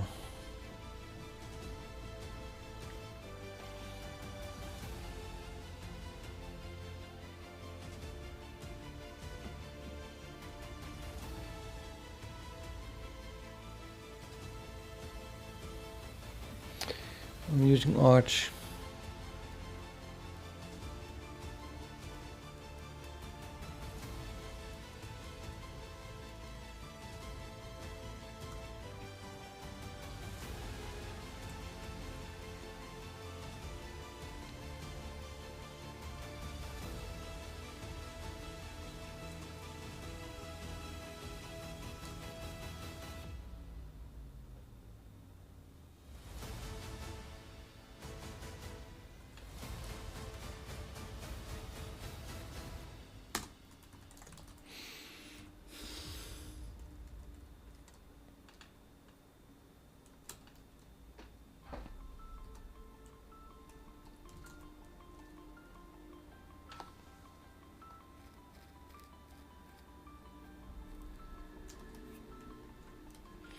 What the heck?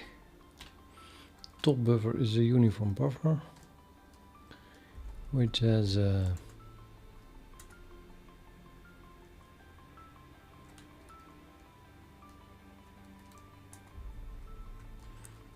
operator overloaded.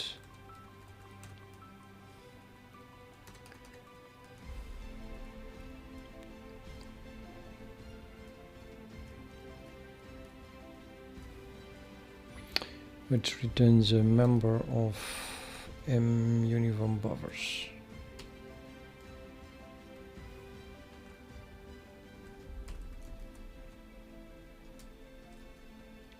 And if I print top buffer,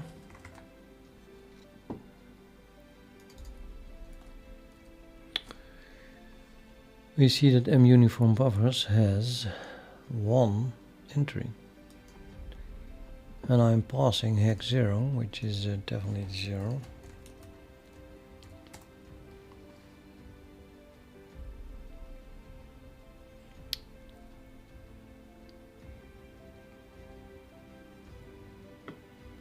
Also printing it, and pointer is not 0. This is not 0. Just doesn't make any sense.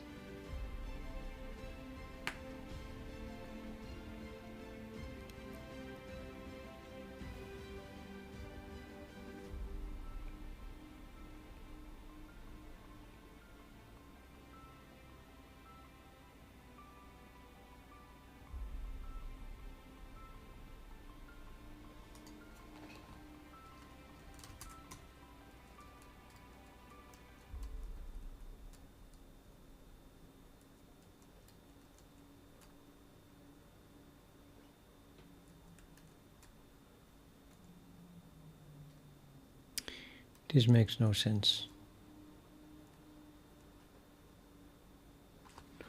Pointer against this is 0. Which means that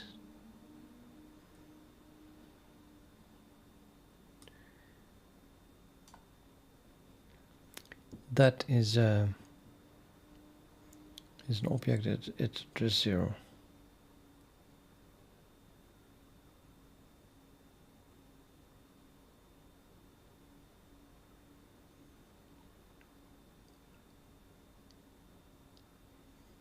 But it should be this object.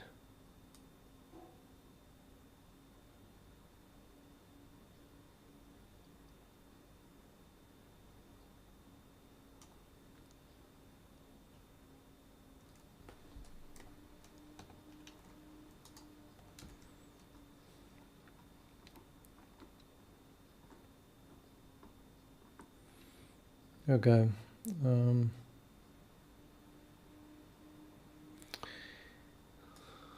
Intermezzo.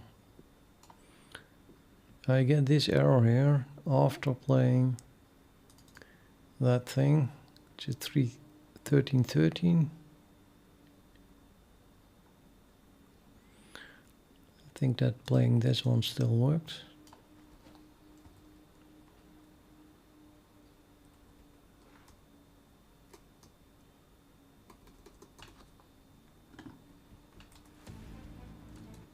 Yep. And if I do this,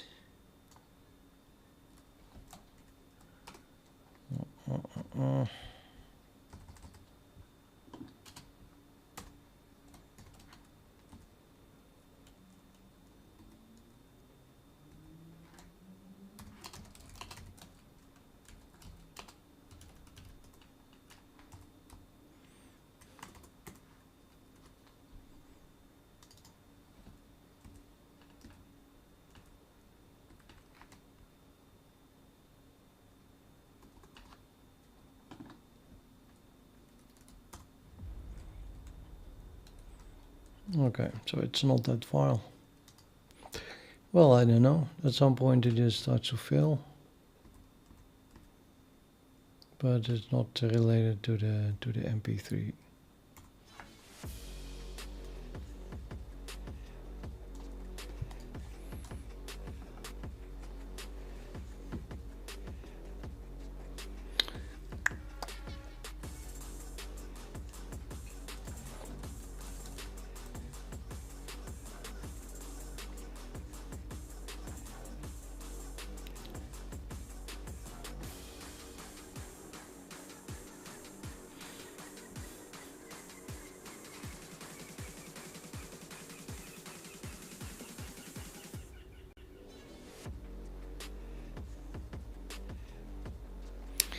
Nee, makes no sense. Okay, let's see if it's reproducible.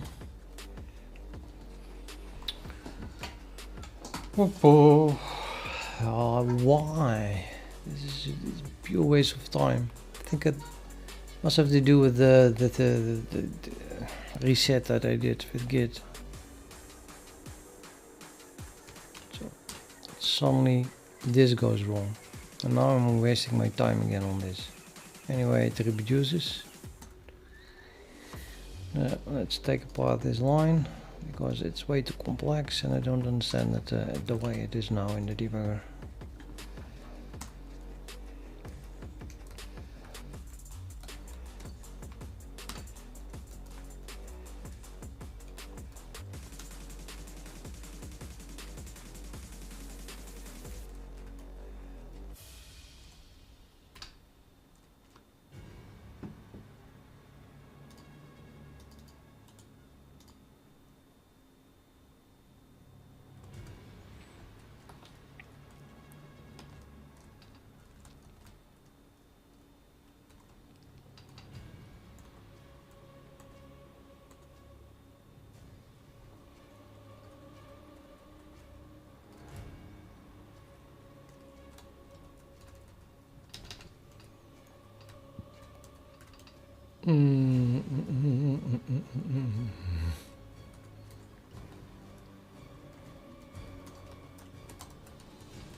What?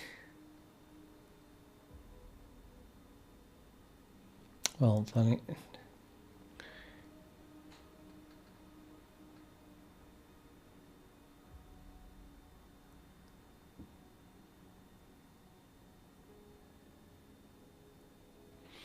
At any rate, it is number 1.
There I have an assertion.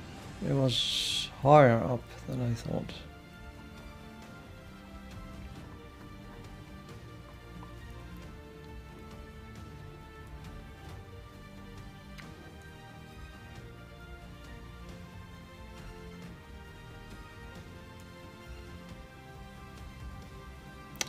What's with the F here? F0. Oh.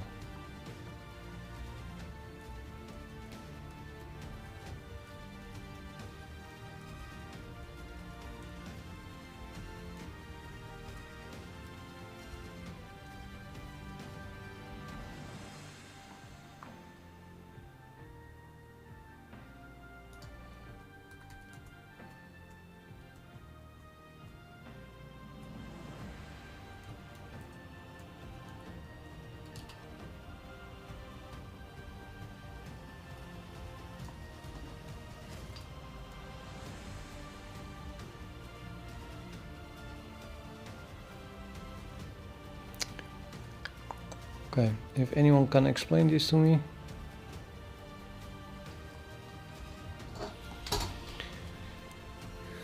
This is where it coordinates because frame resource index is not less than I end. And that happens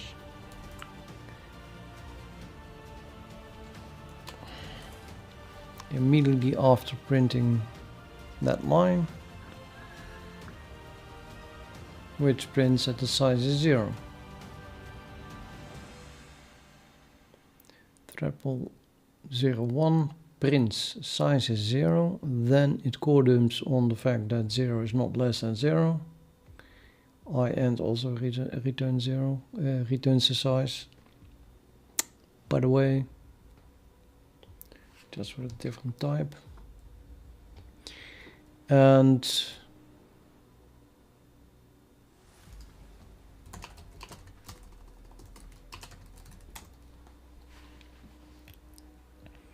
we are in threadpool 01, which is the one that that core dumped here.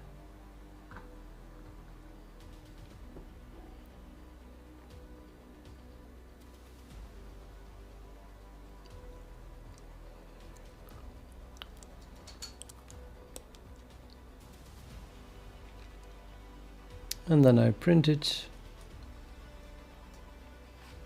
I already did it, but let's do it again. And then it says vector length is 1. I suppose that can only mean one thing.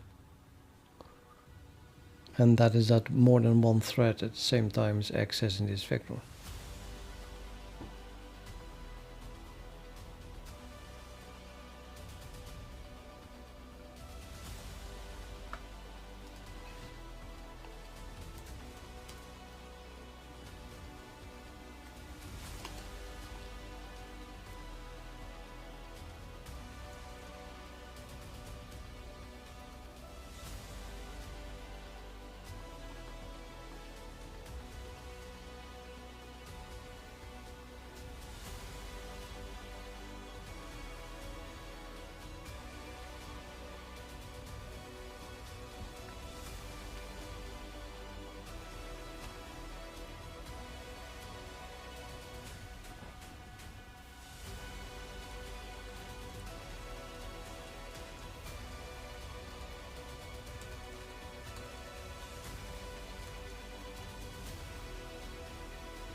Okay, I think I'm getting it.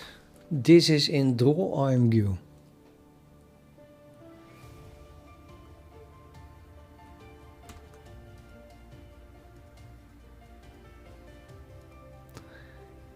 And this is talking about uniform buffers, which is absolutely 0 to do.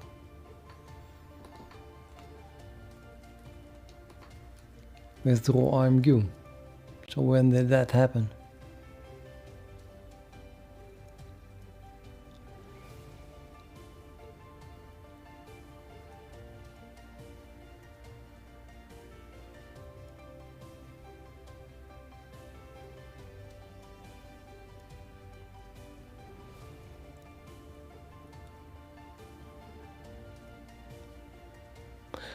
Oh wait, yeah, no.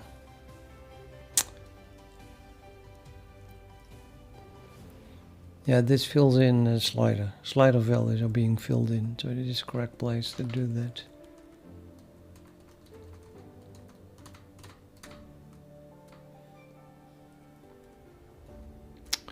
I guess the race condition is kind of understandable.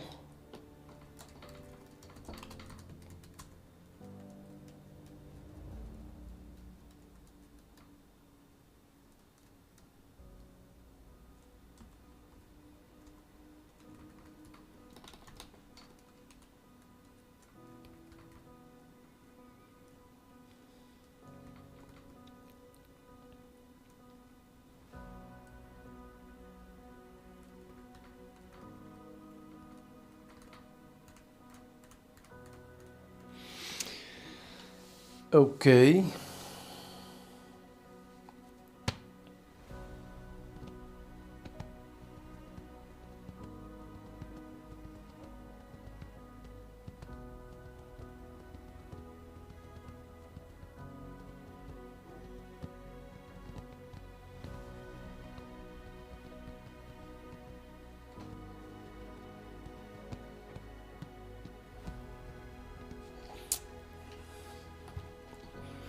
Yeah, I would say draw IMQ is being called from a render loop, and we should never have ended a render loop before that this initialization is finished.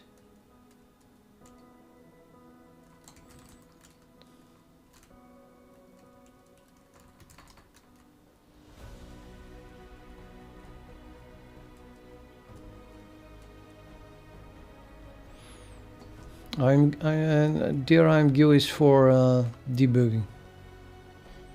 It's not really intended to use as a user interface.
Yeah, dubious. Dubious.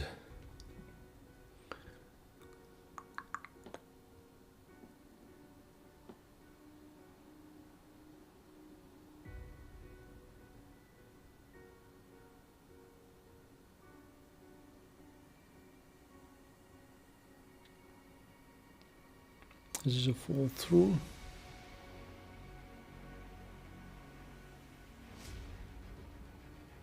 So in a real application, aka a game or something, I want that the render loop just starts, and that it just renders whatever it can render, and stuff that is not ready yet is just not rendered, but a render loop is already running.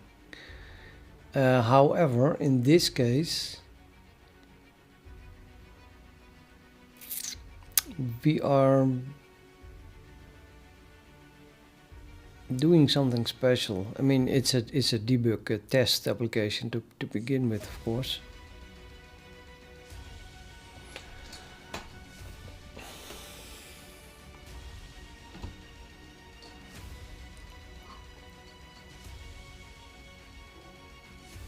But okay, this is really a part of the engine, and I don't want to make a change specifically for debug code. So I'm looking for a way to make this hold longer in a non-intrusive way. Now this is a fall through. Yeah, just waiting for the IMG font texture to be ready. That kind of sounds, you know, equivalent, or because in this case we have uniform buffers that IMG is writing to.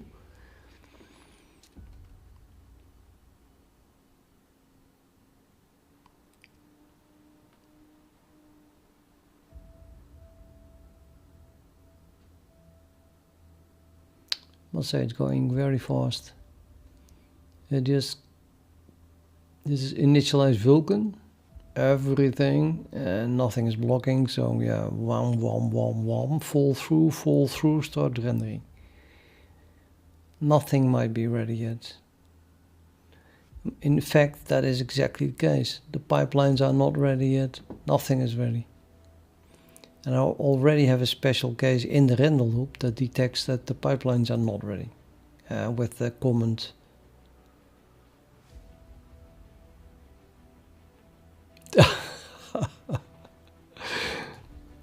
That's sad. Don't do that, man.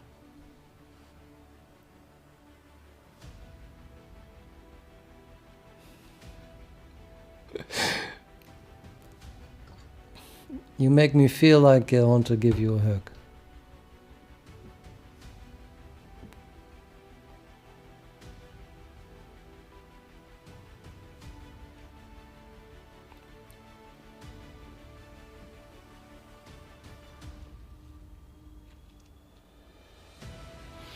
But okay, so the approach here is that I'm using my previous libraries, which are written in a way that they should allow using a lot of cores. Okay, so everything is done in parallel, nothing is blocking. It's like my middle name, never block. So I'm mostly in this, let's say, starting tasks, which then are, I don't know the words. They are, what's the fucking word?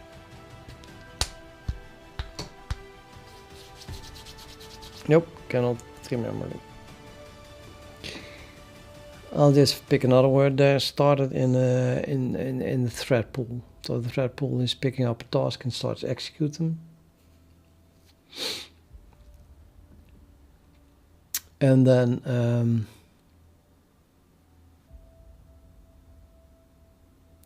that task will finish at some point. But we're not waiting for that. So all these functions at most start tasks. They don't wait for them to finish. So the task might not be finished at all. So nothing of this, well, that's maybe a bit too much, but some of these things might not be done. Might take a bit while we already go running the render loop. Then the render loop itself must not crash, right? I mean, currently it crashes, so that's a problem here. The render loop itself then must detect that it just doesn't have certain objects, certain tasks are not finished, so it cannot render certain things. That's the idea, that's the approach. One of those things are, for example,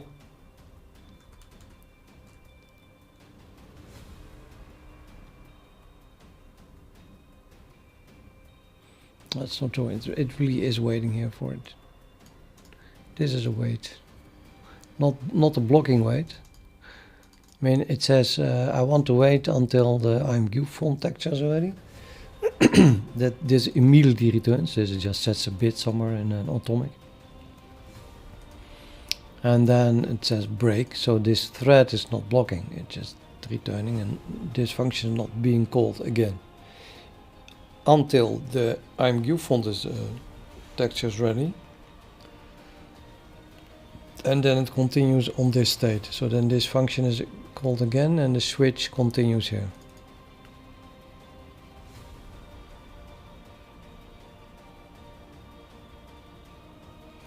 but we do not have a break or a wait here. So once we enter here, we definitely fall through immediately and continue with the render loop.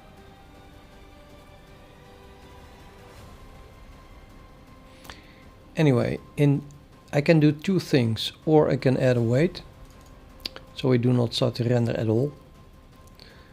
Or I can make draw IMG do the same thing as the rest of the render loop, and not crash when something is not ready.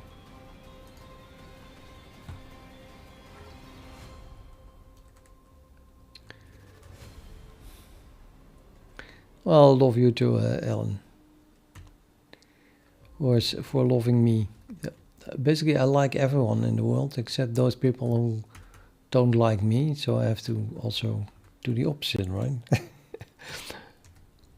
No, yeah, I mean, specifically, you get what I mean. Like, for example, there's this bitch here living in the neighborhood who is walking around little dogs who go woof, woof, woof, woof, woof, woof, woof, woof, woof, woof, woof, and then 3 of them, and then she's not making them silent.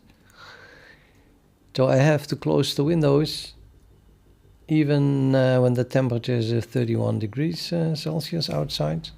And that made me pissed off. And then after a week, I exploded. So I was leaning out of the window and I shouted, what else do I have to do? Then closing my windows. Because he was standing in the street with those animals, talking to someone else. And now she dislikes me. Because I said something about what she could and couldn't do. And I think that's she just does not have a good reason, but I dislike her back.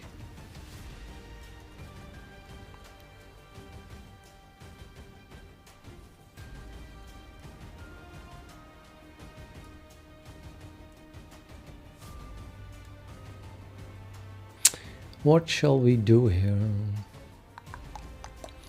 Okay, so I do not want to change this code. I'm going to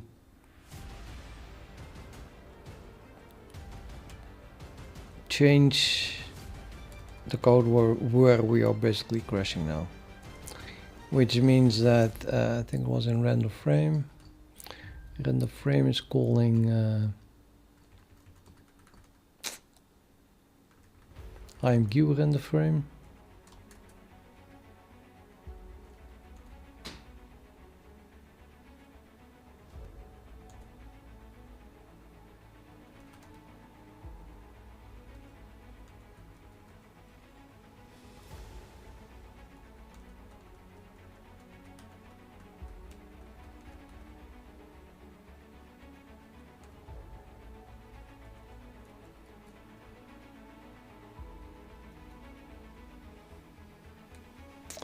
Nope.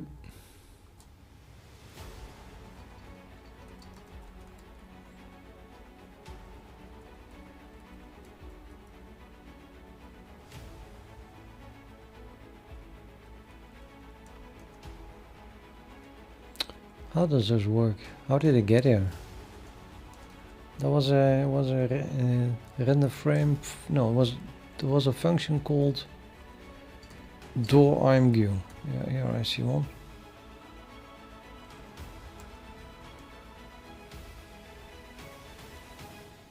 This is one of single button window.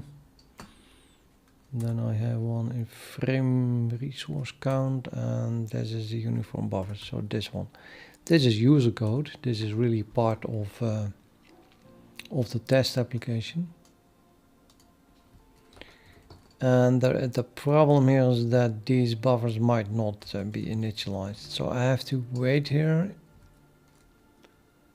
If they are not, I cannot write to that value. So we need an if here, like if something, and then we can write to it, and otherwise we cannot. What I definitely hate about that, though, is that this. What am I doing?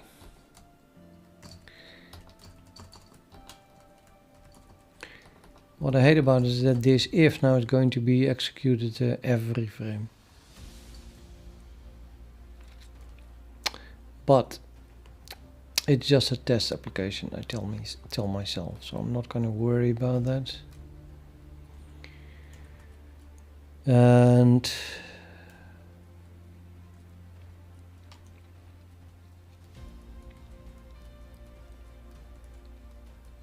this is essentially single threaded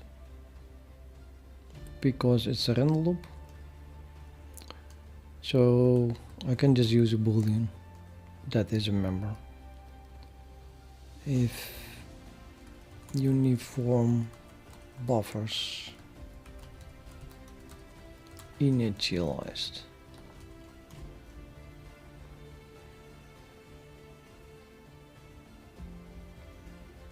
Okay, this has to do with that code, so let's put it there. Let me turn on the light.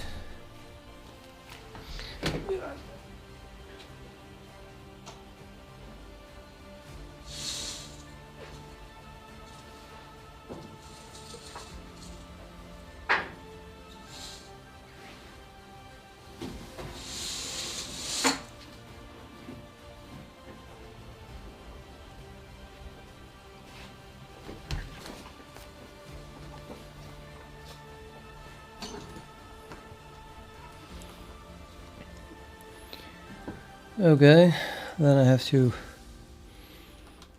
define that thing, well, as part of this class. This class, which also defines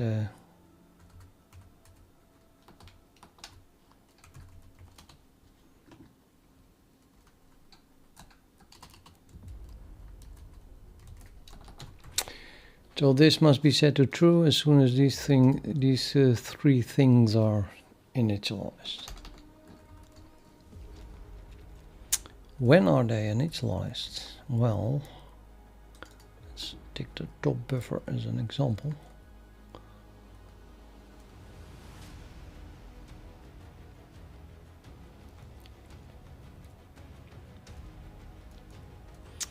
I think I was complaining about create not being called, so directly after the last create here we are done. I think we are initialized.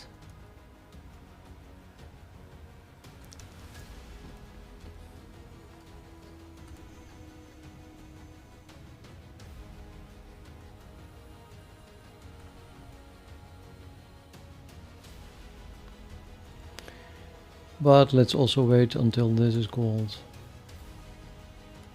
Maybe even wait until this is called. These are the initial values.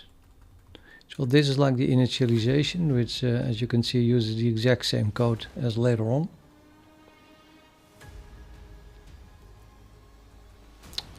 And then, well, if you can execute this initialization and put 0.8 in it as the first value, then we can also write the slider values to it. So I'm gonna say that right here we are definitely initialized. And then I need access at this point to my window. And I have no idea where I am. Let's go up.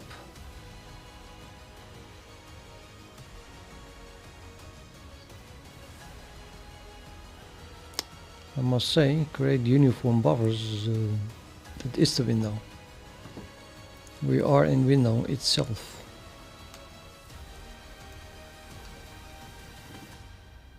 No. Uniform buffers initialized as true.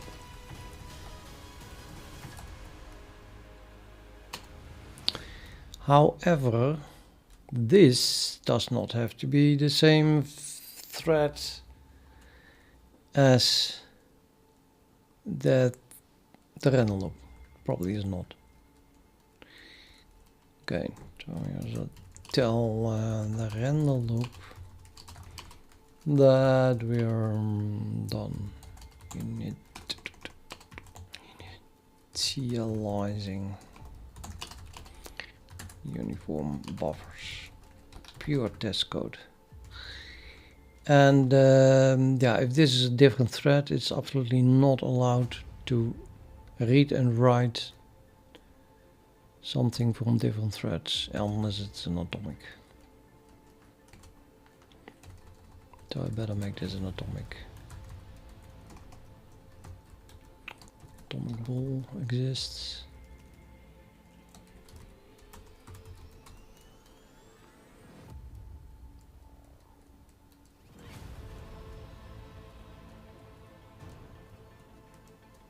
So that is what I would call a hack.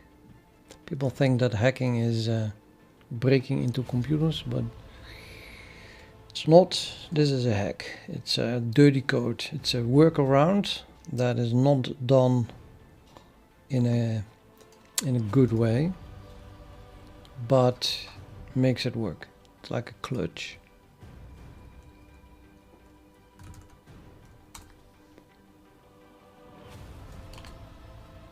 Well, can get rid of this too now, assuming it works. Let me have a quick look. What will we crash now?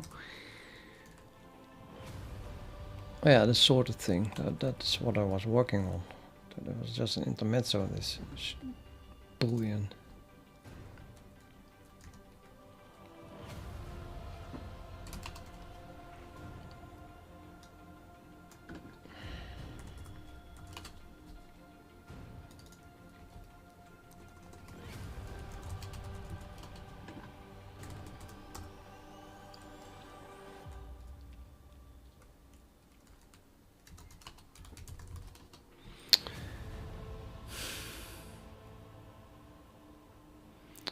I guess we can just revert it completely.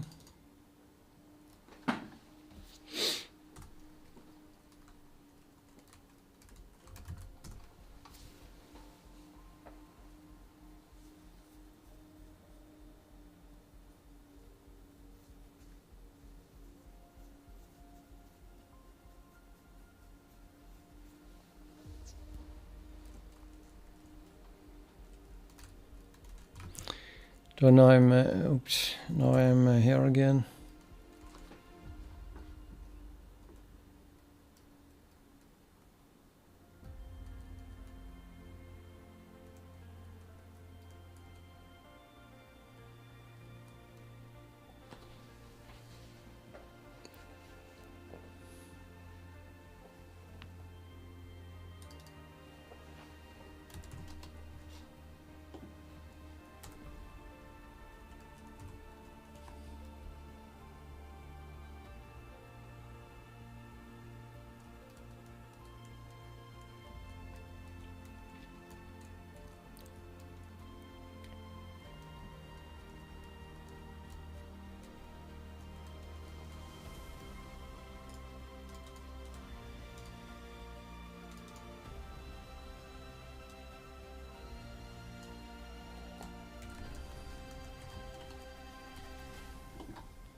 Yeah, it's sort of a game engine.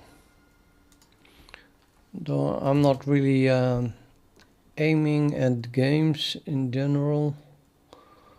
I'm more aiming at making Vulkan more easy to use for someone with a bad memory. I would have to add, I guess.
Yes, so this is in pipeline shader input data.h, push back descriptor set layout binding.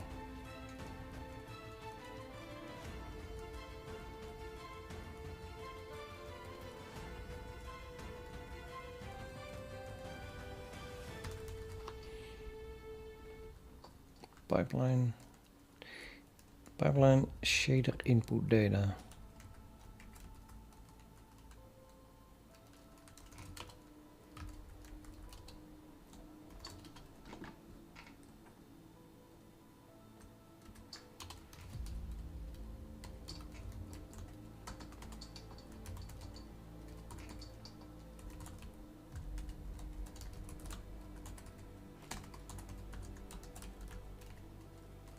.h or .cxx?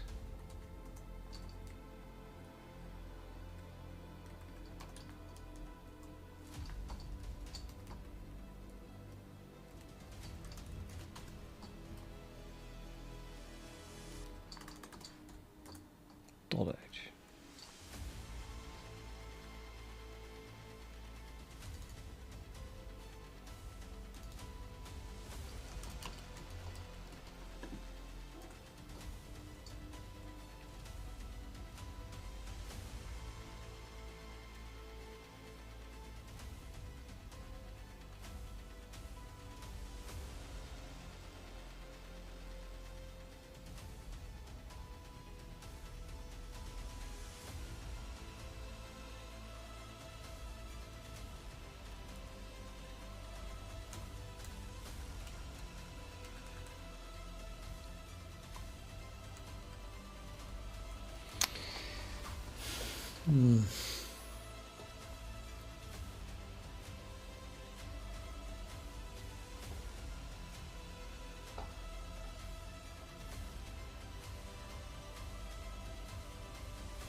Yeah, game code.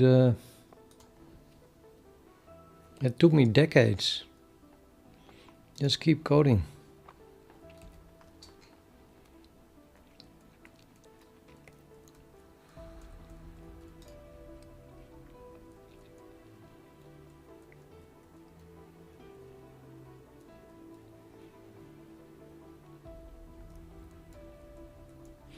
I think that what I'm doing here is I'm assuming that it is sorted by set index, but it has to be resorted. Set index is not. This is not even a vector.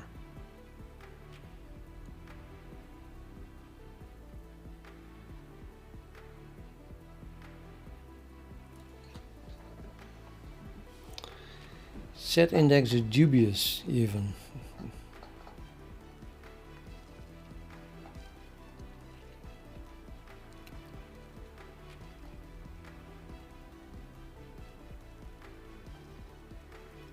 Holy shit, what is happening here?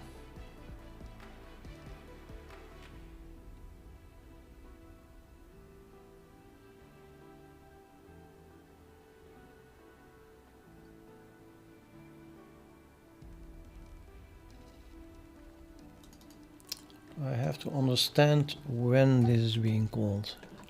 Particularly in which order. Set index, is it in a random order?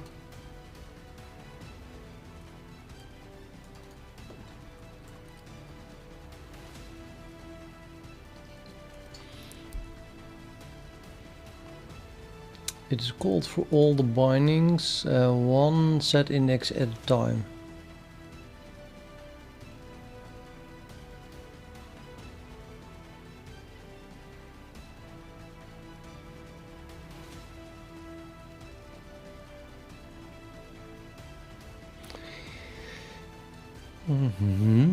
Maybe I just should not pass set index here at all. Or that would be at most a hint. It is a hint, I think.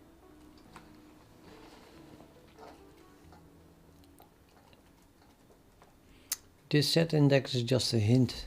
Set index hint.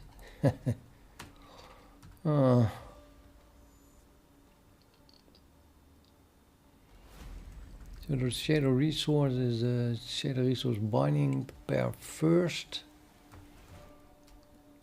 That set index comes from whatever adds to bindings.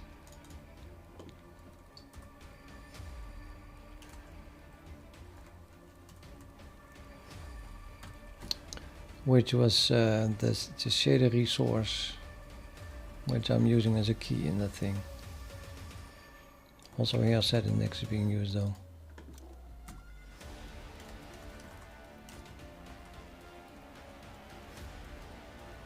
Now I have two different set indexes. The real set index and the temporary set index.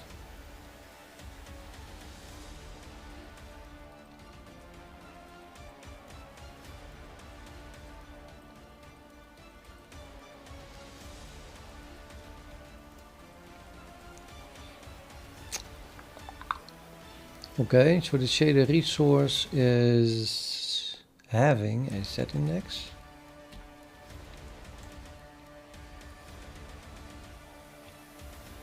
Still with the fix me, this should be set to something sensible. And that is being set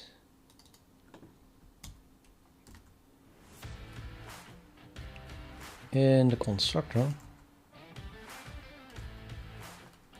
Well, okay, yeah, well, yeah, okay. So I'm constructing these things somewhere. That's a bit too vague.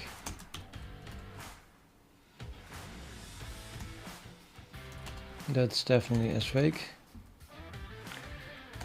How about the space? And then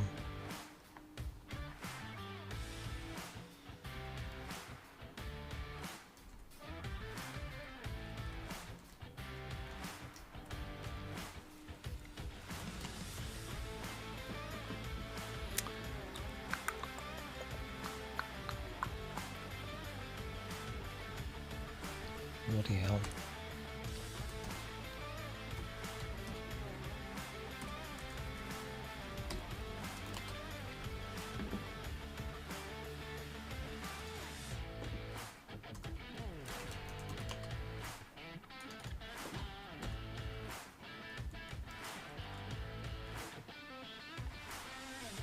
Yeah, okay, so here I have code that wants me to do something with this, and then I get something that is currently not even, you know, it's just vague. It hangs there, not sure what it is, and that is what I'm passing here.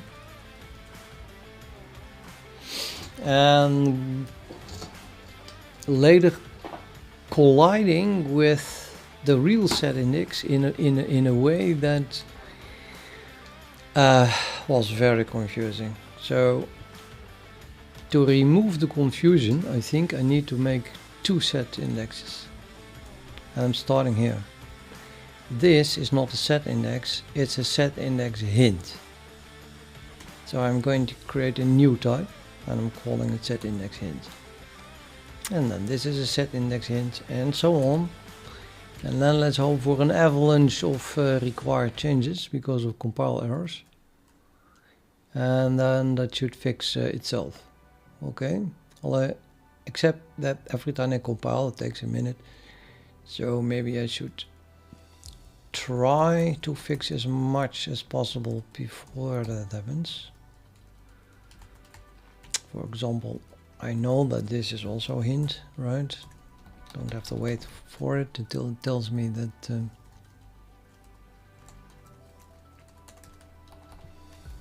set index doesn't exist anymore. And then here I'm going to pass hint, which means that shader resource takes a hint. Can you take a hint? Ah, sure. Now before I add a hint here, let me jump here and create a hint.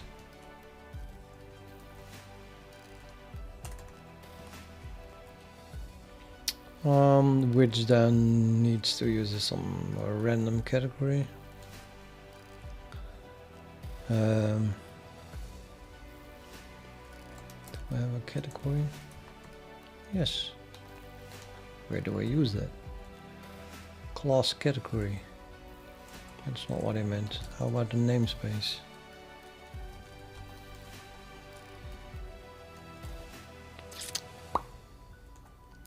Also not. Oh, that's strange.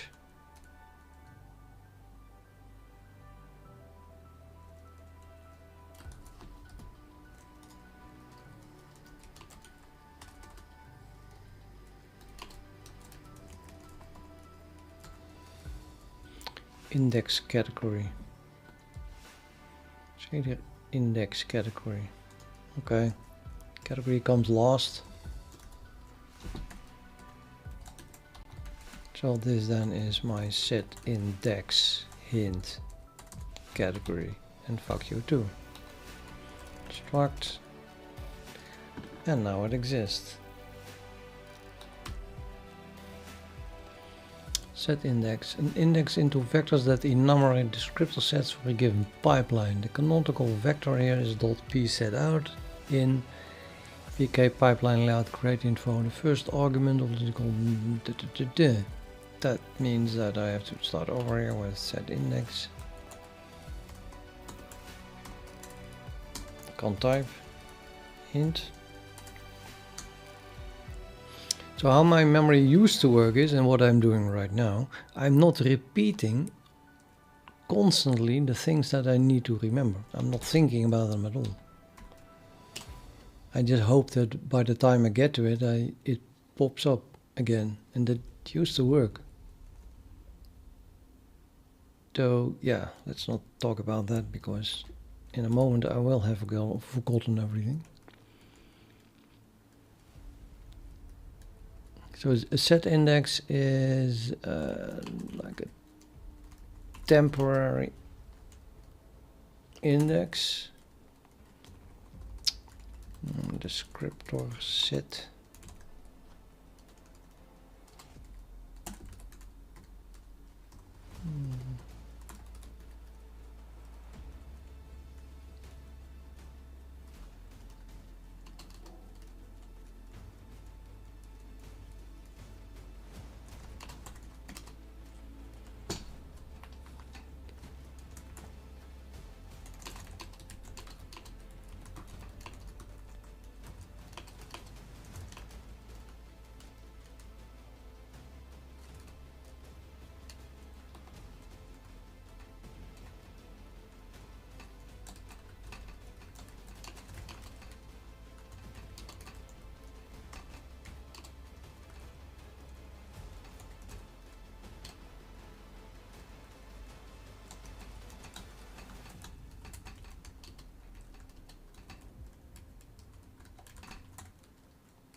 So this is onto, redirects here. That's not what I meant. There's a non-surjective function. Damn it, I just want to see what picture for onto. Surjective, surjective, non-surjective. I guess onto is the same as surjective.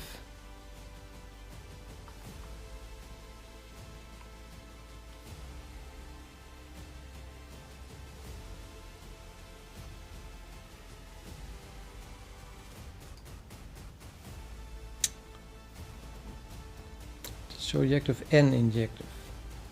Bijective. Can you say it maps bijective on? No, I don't think so.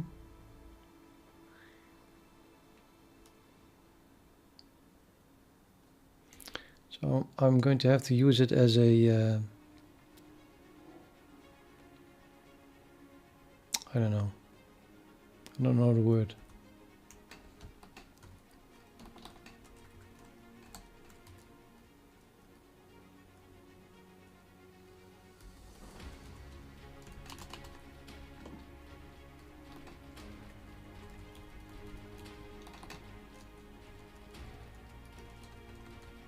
Quality relationship.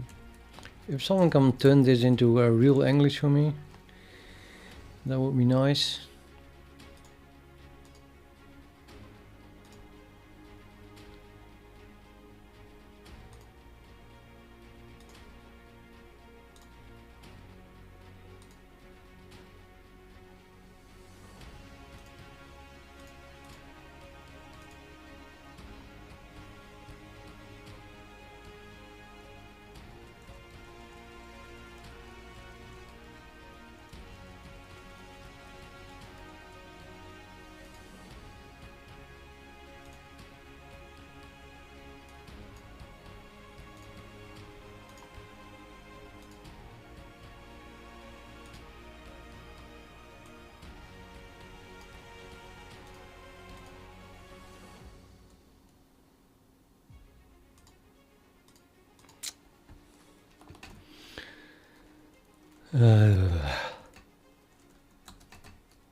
So, can someone translate this sentence into English for me? So it's a temporary descriptor set index that has a bijective relationship with set index, but then in the normal way. I would prefer to use the word map.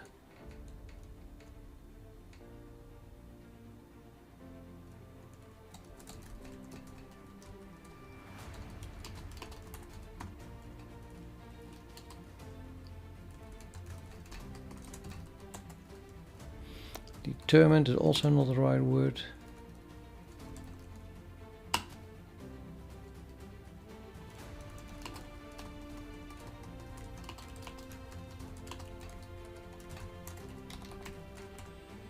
But I cannot waste too much time on this because I hope I still have things in my memory in a queue. Probably not, but you can always hope. So now I define set index. I can do Control T. Now I can, sorry, hint even. Oh wait, there was one more thing I wanted to do.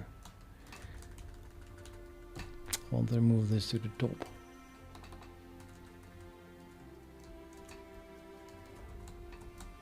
Hint.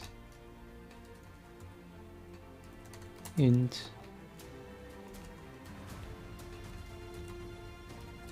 Hint. Hint. Okay, yes. More here. Set index hint. We don't have a set index anymore.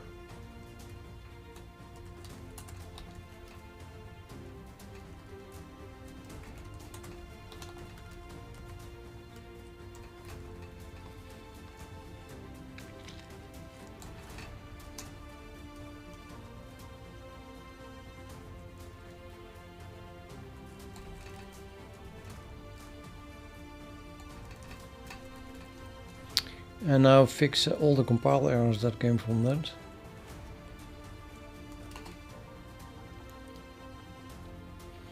Error initializer set index hint does not name a non-static data member or base class.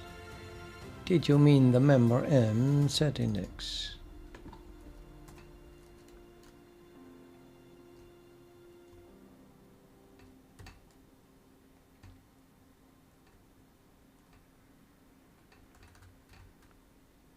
Am I crazy or what? Did I not rename this?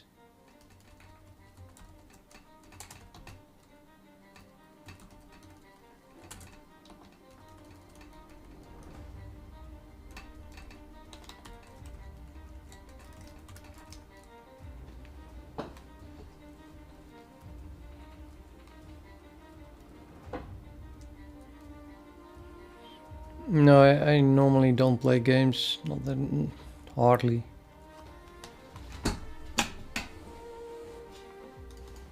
Also, I have to fix compile errors, guys. So this must be a hint, right? Because it suddenly doesn't exist anymore. Well, that means that this is also a hint. And that means that this is a hint.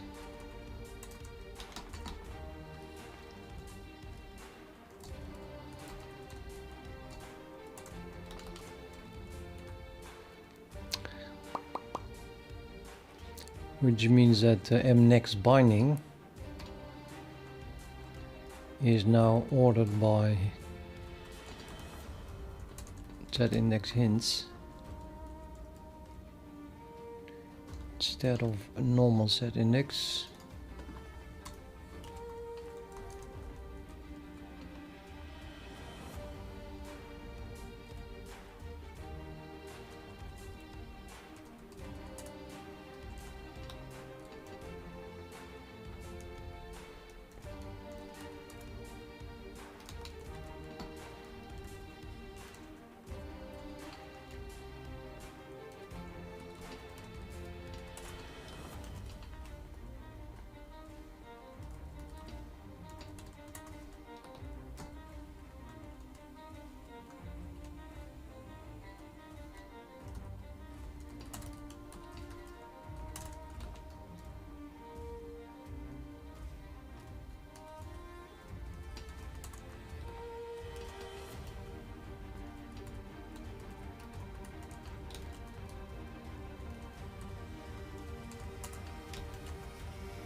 So the shader resource now only has a hint.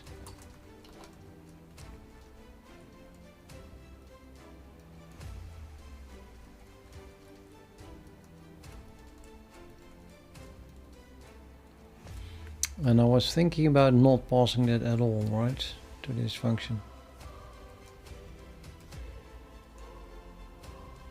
Because, yeah, well, I don't know, let's keep it in there for now, so we have just the same thing.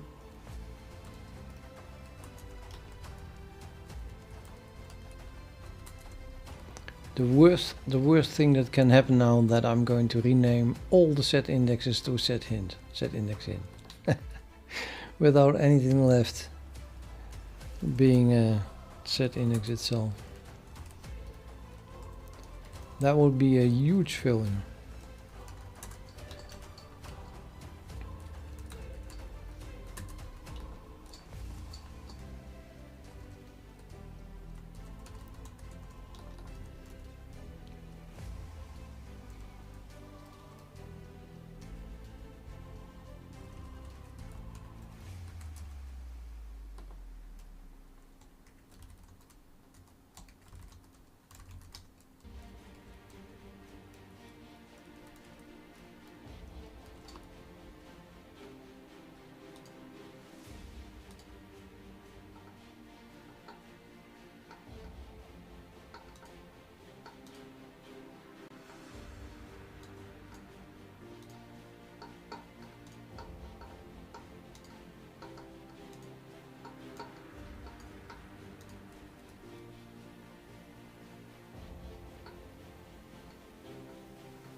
Well, teach me. I can hardly remember new things, but I'll try.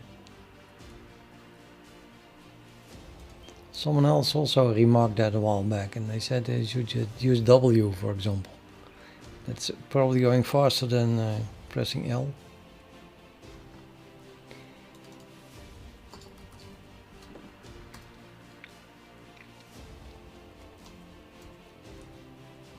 So I want to jump to the end of the word. How do I do that? I think W. No, I'm too far. I want to go there.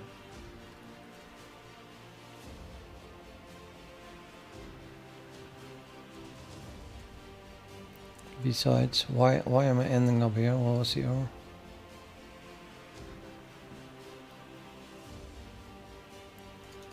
Invalid operands to binary expression set index and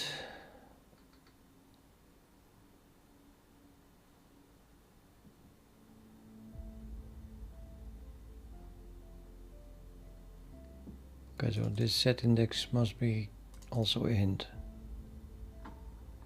Me guesses.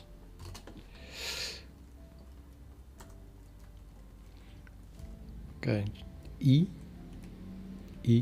yeah. Ah, no, that's, I want to go there. There's no one single key to go after the word. So E. Both lower and uppercase E jump to here. Well, I can type E and then L. One L, that's better than a lot of L's. But then I might as well press W and then H. Yeah, okay, so I guess E is better. What is the difference between capital E and lowercase e? Even worse, why I mean, what I can do here is, well, this must be a hint.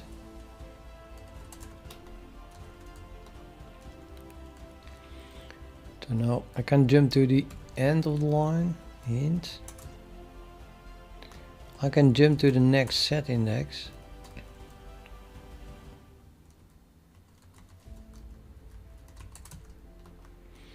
But then I make all these changes, right? So what I would like is to go here and then press a single key and then have set index be changed into set index underscore hint.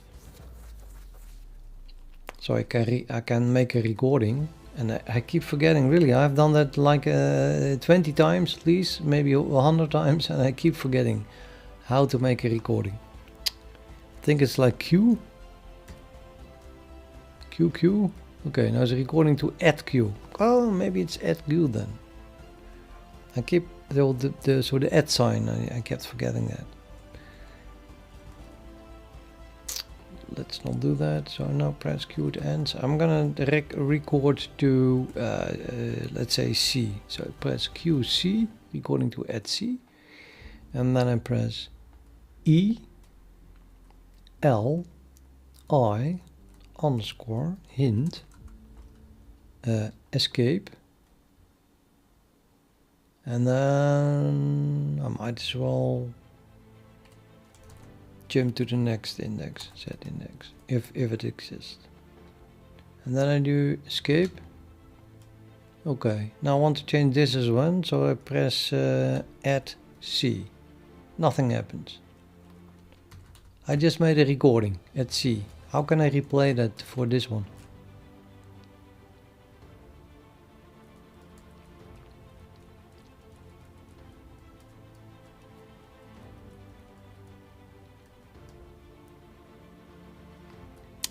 So CHRZAN, are you still there?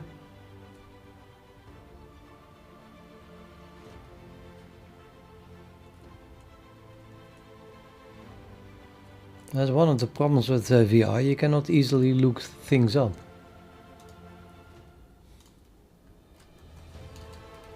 You can type in replay recording,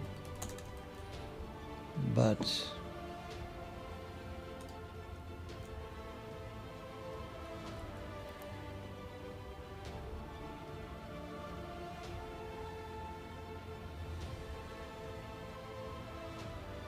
Yeah, it's ampersand. So he record to A and then, so ampersand, add sign. So he types add A and then it replaces it. So why is that not working here then? Add C, nothing. Fail. I'm going to go back to menu. It's nothing happens. It's a different function already.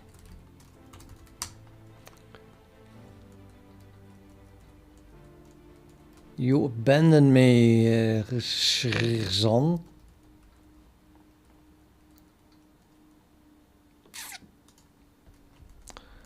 I suppose I can. I can create anything. I just don't have any time left.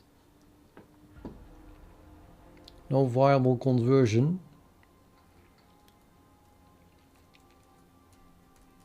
So are you interested in a physics engine?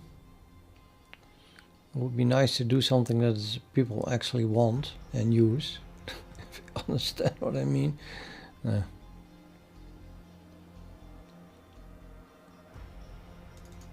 No viable conversion from returned value of type const vector, as if I don't have my monitor is too small.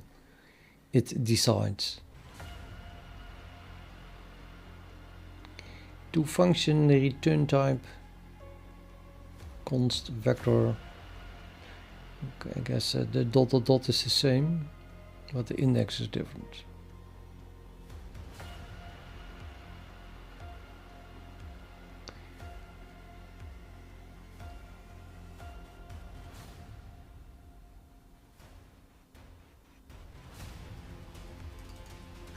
Sometimes it is easier to look at the source code than to decode the error.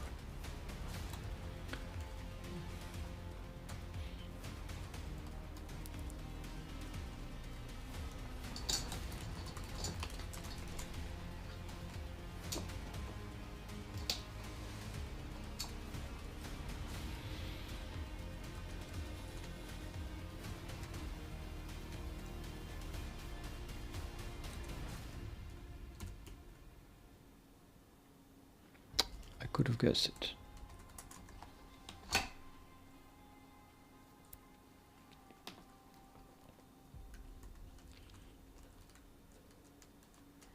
Okay, now we see why I removed the sorted. While this was still set index, it didn't make sense to sort it. And now it is a set index hint, it does make sense. Because then now I'm going to sort this differently. And that is, as it makes no sense to sort it on set index hint, so I'm gonna rename this this type. I want to sort it on something else. Maybe it's gonna be a map. I think it's going to be a map now. But let's do that after I changed all these hint things.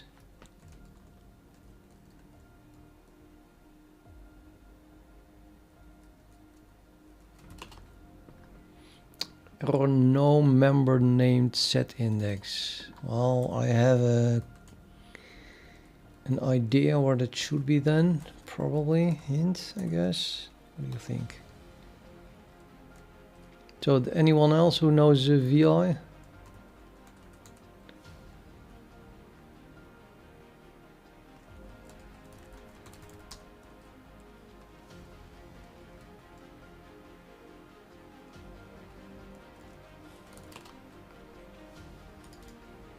No member named set index again. Okay, so I press /return and I'm going to try a new recording. And this time the C didn't work, so I'm going to record to 1, Q1, E, L, insert, underscore, hint, escape. And I'm still going to search for the next one, Q. Okay. And now I want to replay it with add 1. What happened? I think it did it. Yeah, turned it into a hint. Not too bad.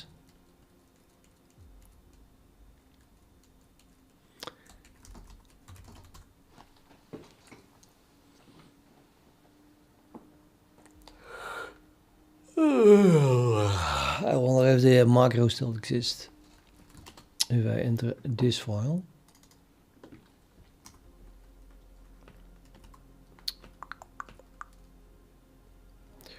So add one, add one, add one, add one. Something went wrong. Yeah, terribly wrong. Added a hint there. They should not have typed add one, I guess. But this one is good here. And then, yeah, not there.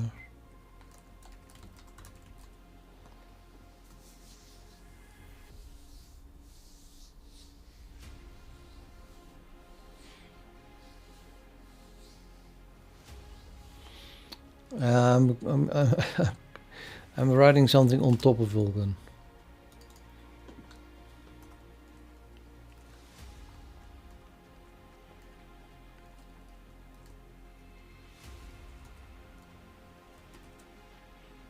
Oh wait, I can do that. Add one here. That still works. How about that?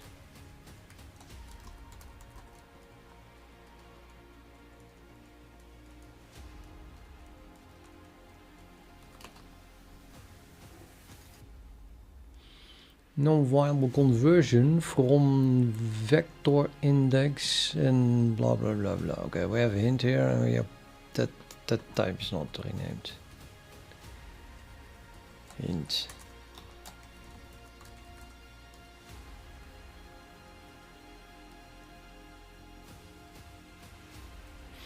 Yes, that's what I'm doing.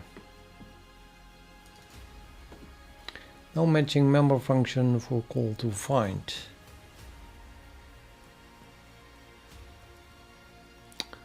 Well, I guess that's because I'm trying to pass something that it's different type now. So if you want to pass a hint to set index to shader resource declaration context, then you're going to tell me that this is really a shader of set index hint.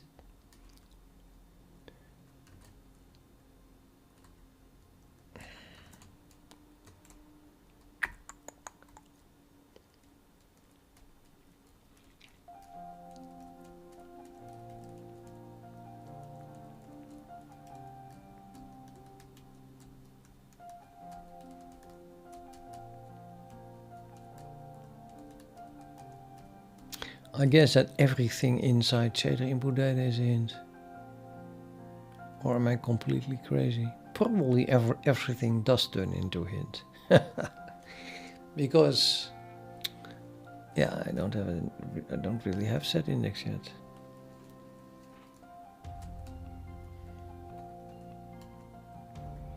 Except maybe in one place.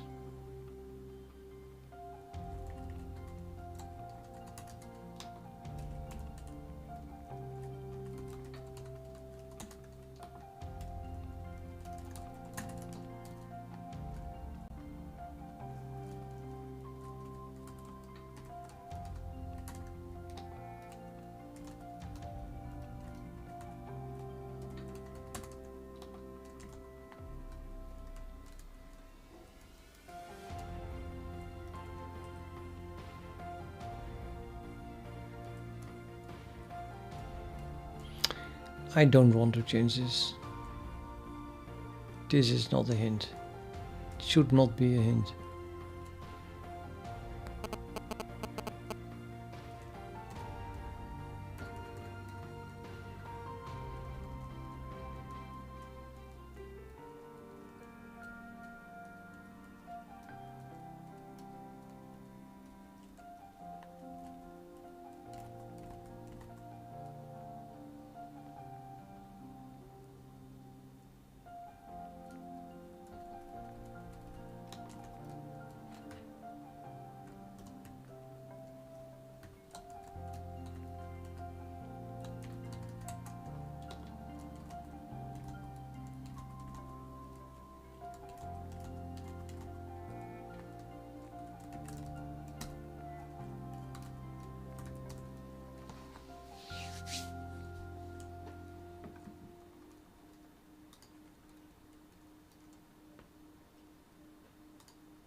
Yeah, unknown type name set index to shader resource declaration context container type.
I'm doing it again with the L key.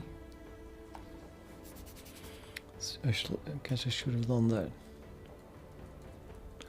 I might as well record and make a newer macro that speeds this up, I guess.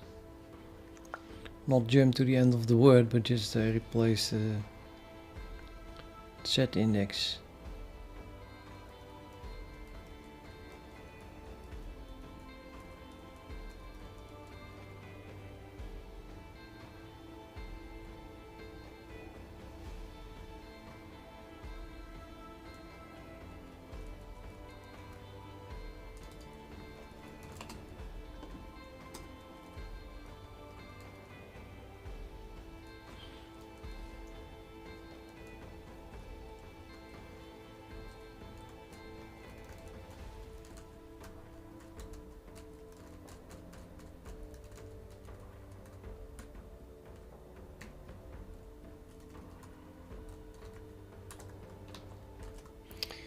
Okay, new macro.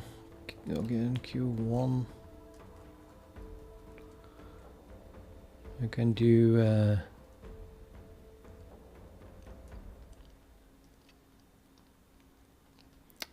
FX.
That's a good first sentence. don't think I said that. I saw him source anything before.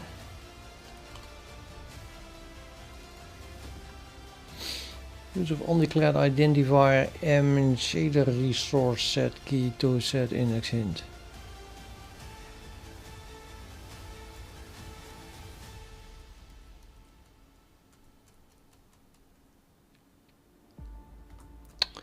Oh. Oh.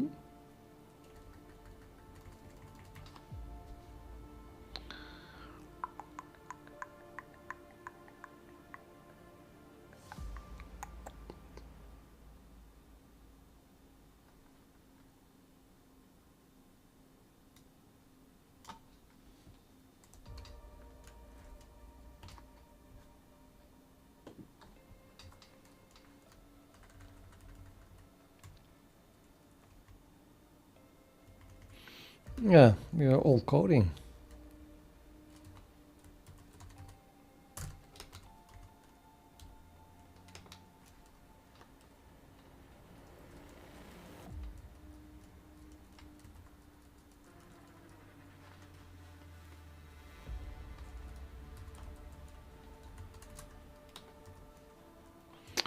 Uh-oh, this returns a hint. That's not what I wanted.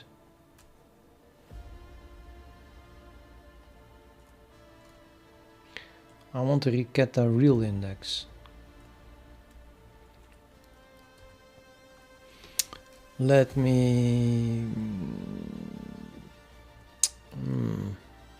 problematic.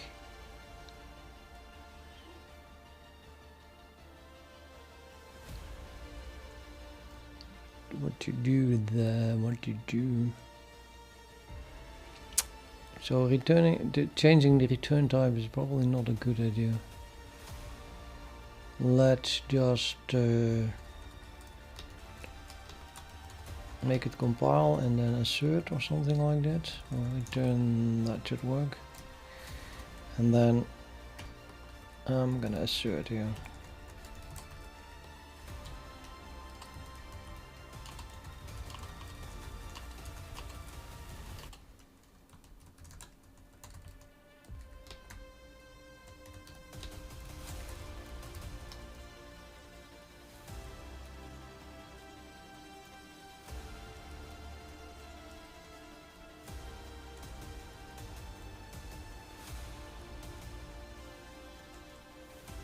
Yes, but now he doesn't know what Vulkan is or what an engine is, I think.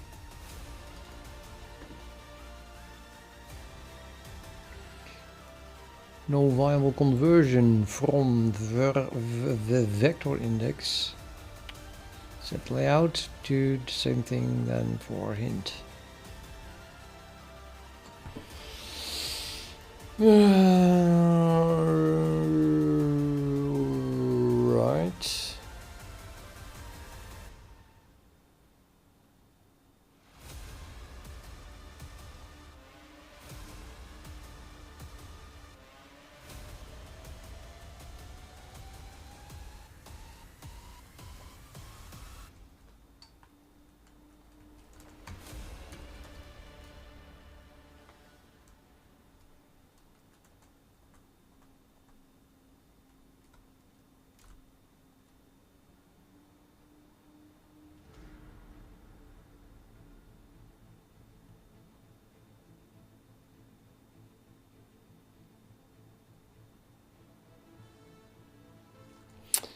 Yeah, this must be hint. It's just what it is.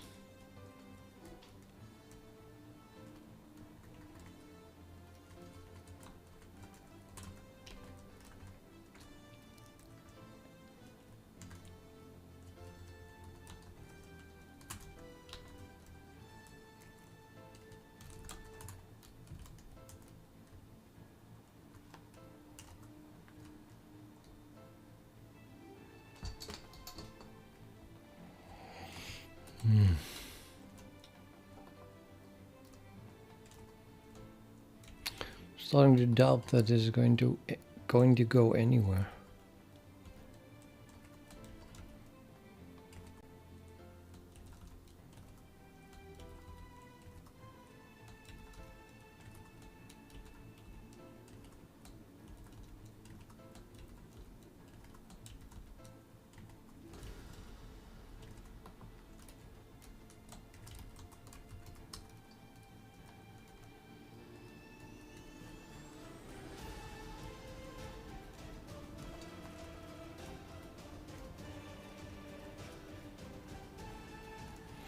Well, I can turn the sound off, the music. It's my experience and most people like it. It seems like I get more... what is it?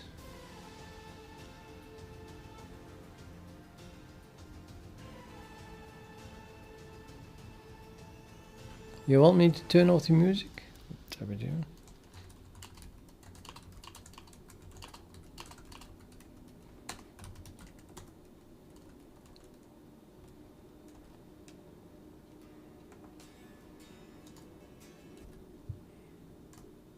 There, it's off. I mean, I agree, people can play their own music. But it felt like...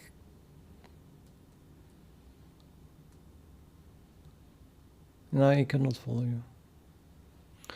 It felt like I get more viewers if I have music on. Really seems to be the case.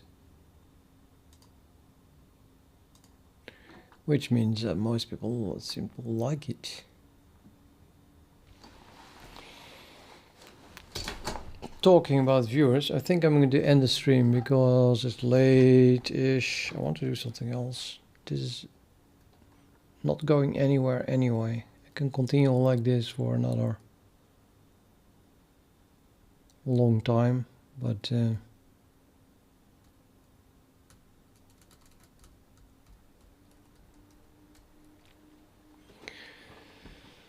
tired. Just tired of it.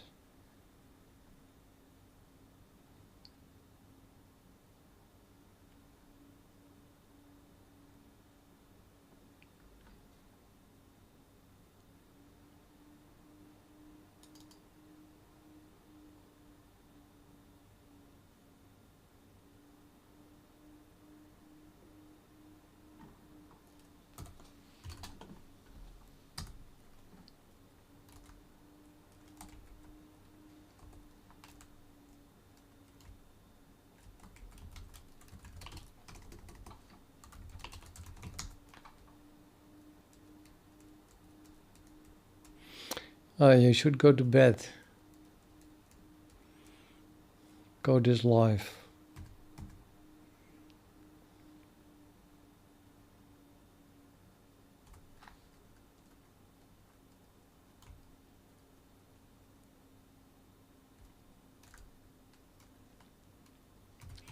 See the MZ key to set index has now a hint, a map, try and place, set key.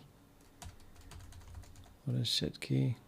That is just set key, of course, and next set index hint is for some reason not renamed to hint.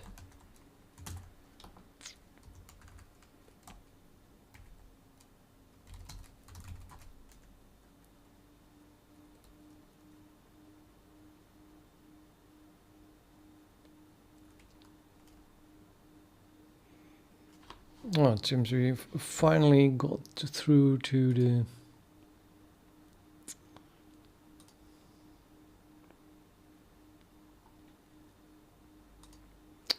the headers, at the very least.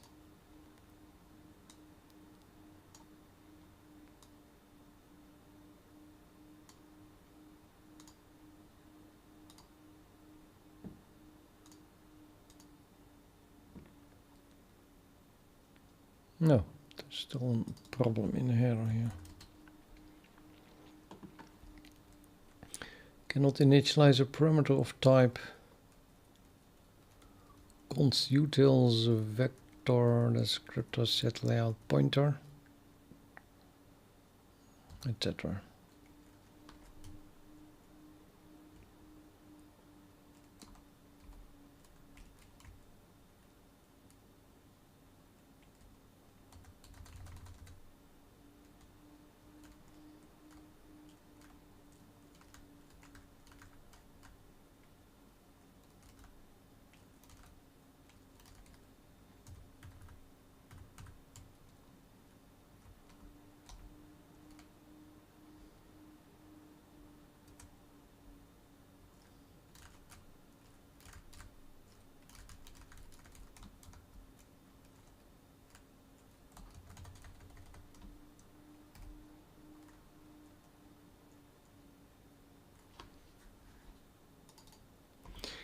Oh well. Oh well.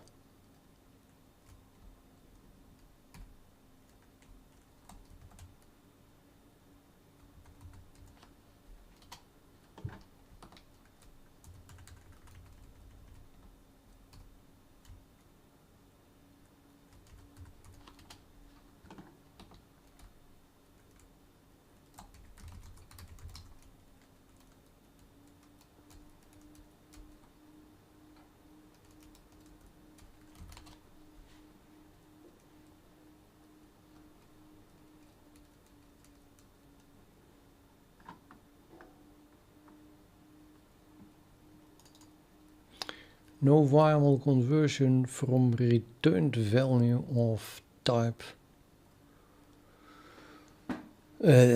something hint to something else. Okay.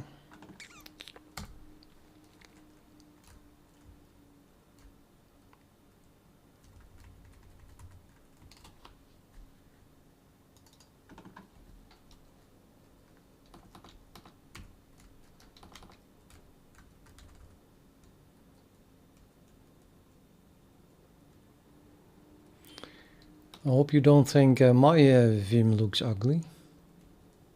I like it. Normally I use this, by the way. But then it's too small for YouTube. So I sacrifice myself by having a narrow monitor. So you guys can read it too.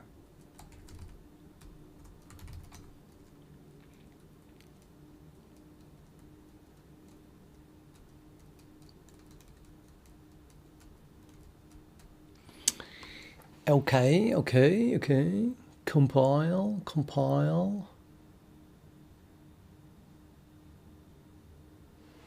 Damn it, how long is this going to take?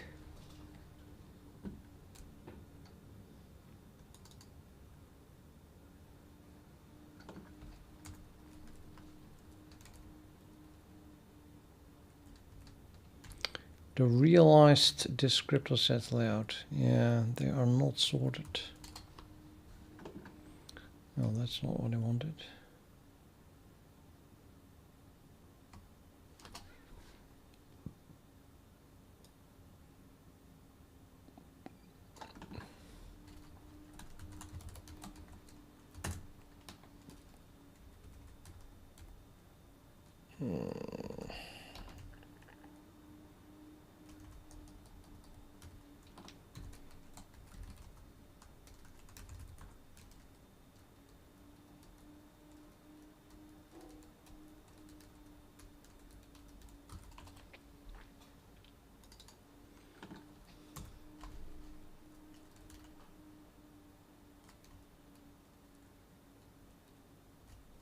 Okay, I'll try to change this. I agree. If I do this, then I'm 3 lines further before I'm where I want to be. So this is just too fast.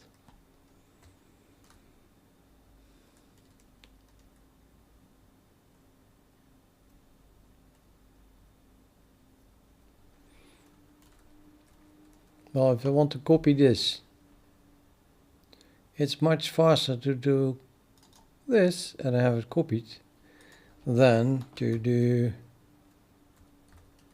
Control V W and have, well, that's 3 button clicks.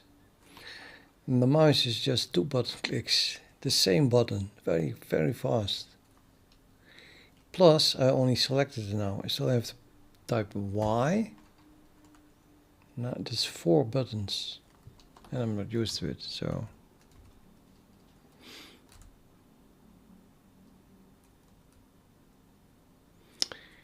The point being that I have a compile error here, which is related to some things being having a different type, like realized descriptor set layouts. So I probably have to change the pipeline. There's a logical device. I mean, logical device. Yes. So this now must become descriptor And then set index hint.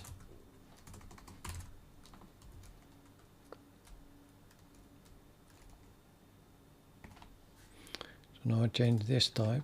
Might as well look what that is going to do. Oh, it still works.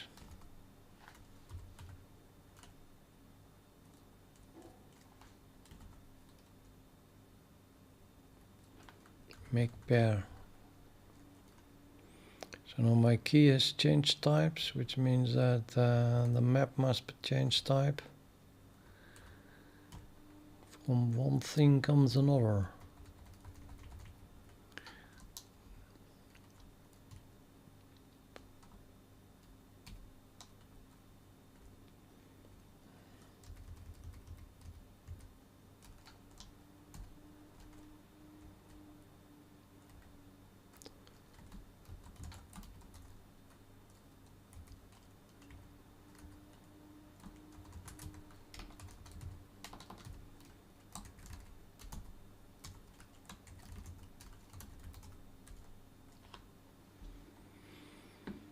Yeah, it's how do I ban all bots? Because every time I see this, I do hide user on channel. But then someone else comes, I think,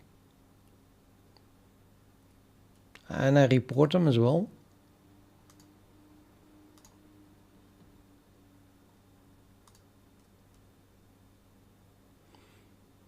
Every time such a bot comes, I report them and I hide them. And then a newcomer, well, it's not the same bot, I think.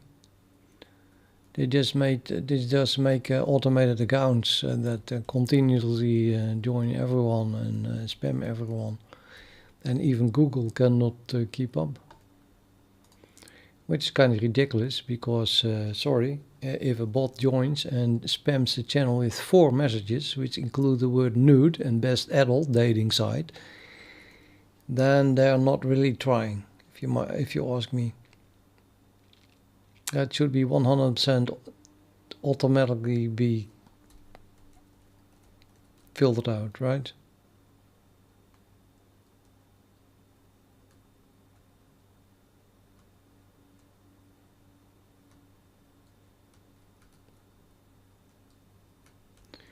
Just report is enough, you are saying?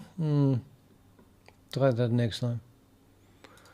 But it's a fight without end. They should do something about it. YouTube itself should do something about it. And don't tell me they cannot detect a flute of the same message with those keywords in it. They can even kill them at the moment they pick their name. The message is deleted, but the name that bot uses includes the dating site. Or probably scam site. You just pay them and you don't get anything back, right? It's all scam these days. Certainly if they have no moral and no ethics and they spam like this, then I don't think they do anything else than steal your money. 2. No member named set layout hint in namespace vulkan descriptor.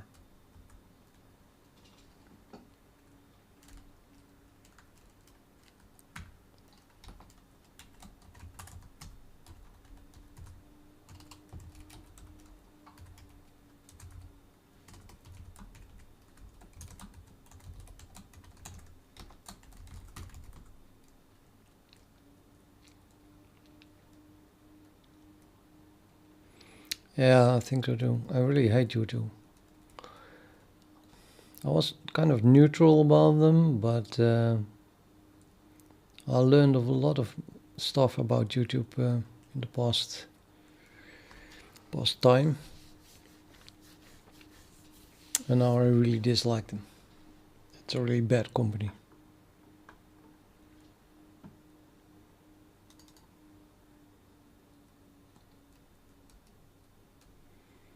No viable conversion from const vector.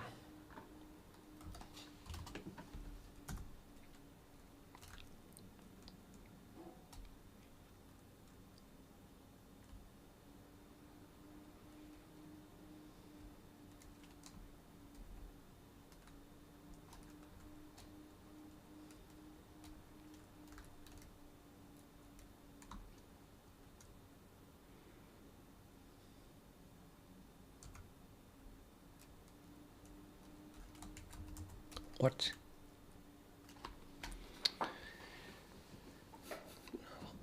Const vector index hint const vector index set layout to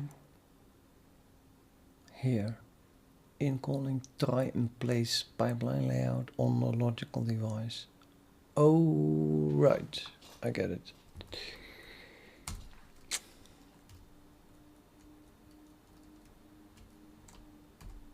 So this is correct, but I didn't change the declaration.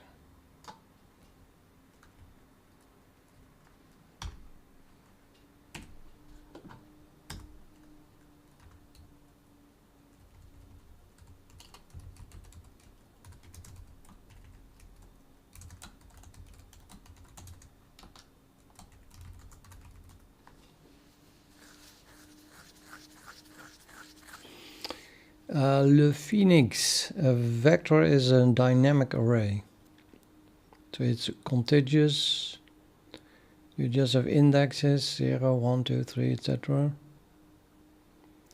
Random access, just like an array, but it's allocated on the heap. So you can change the size. You can add stuff to the end. You can also add stuff to the beginning, but then the whole array has to be moved in memory, so that's not very efficient. But say if you add something to the end and the current array is too small, then it just allocates more memory and moves everything to the new memory area. The vector still works because you access it by index, unless you use iterators. They get invalidated, but the iterators are just literally pointers for a vector. Hey, it compiles. Really? Yeah. The big question now is, do I still have any set indexes left? Well, this gives me a few stuff, but there's a set index. This is syntax, yes. I have them left. I have them left. There's a set index hint, but it gives me this line because there is also a mention of a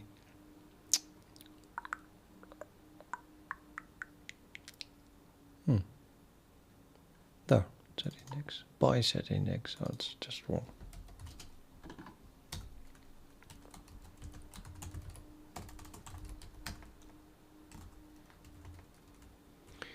A vector of set layout object by set index hint. But I'm going to change this one anyway, so why am I bothering fixing that?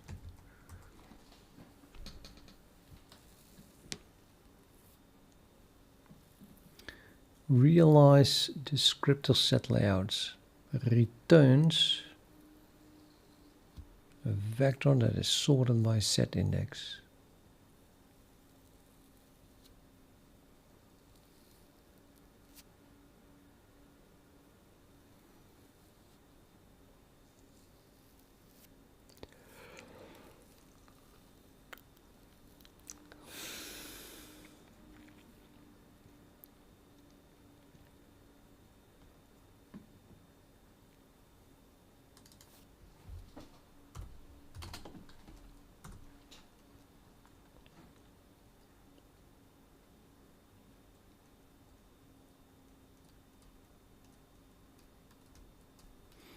Well, no, it's not.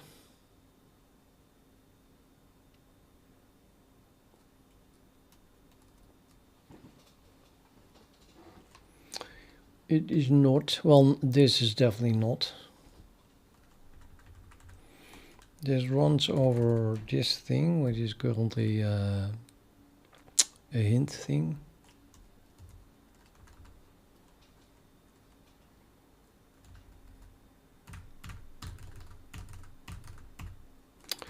So it's not. This must also be a hint. Although it doesn't make much sense, that type, but...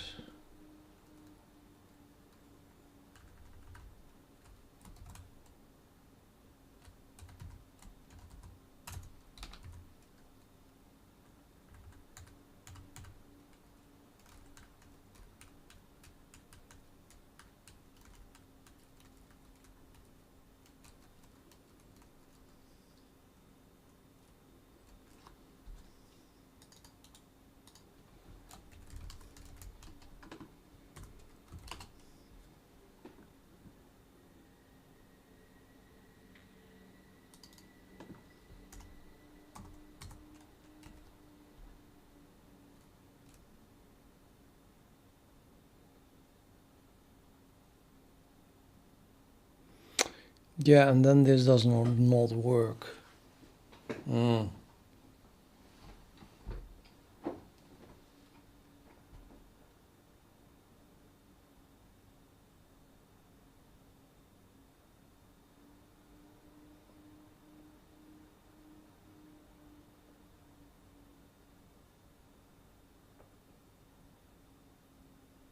Actually, it does work.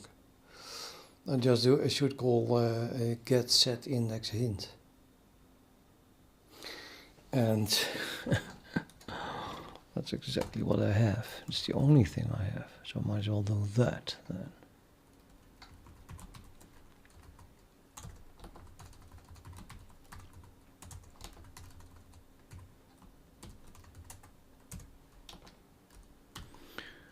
So I need the shader input data must have a get set index hint.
Well, that's weird. Uniform buffer base.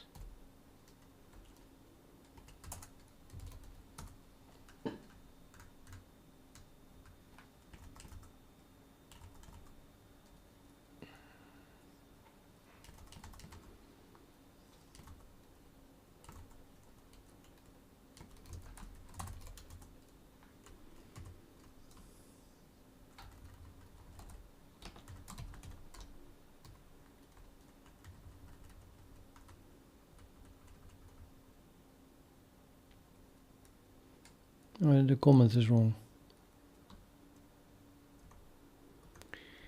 The comment is wrong. Who's calling this?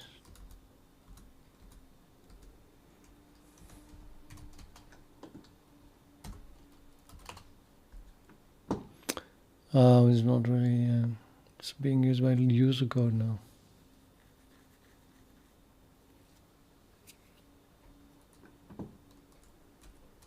Mm-hmm.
That is so weird.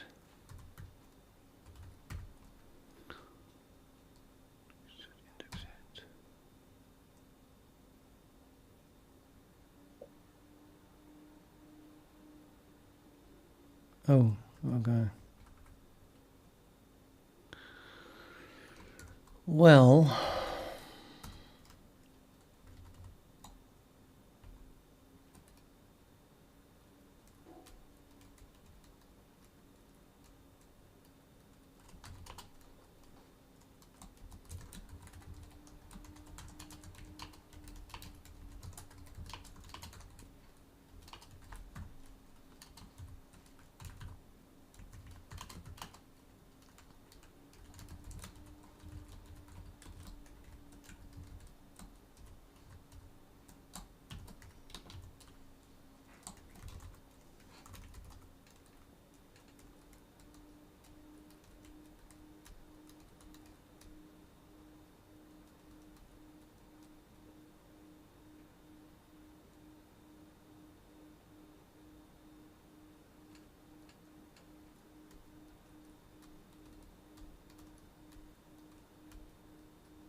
I wouldn't learn C before you learn C++. C++ is an extension to C. But the paradigm of coding is totally different. So if you learn C and you learn how to code in C,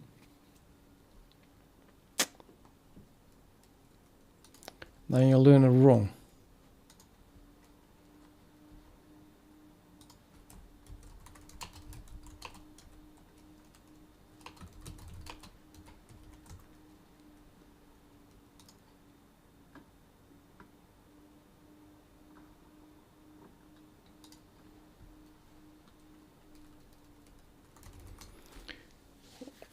Compiles again.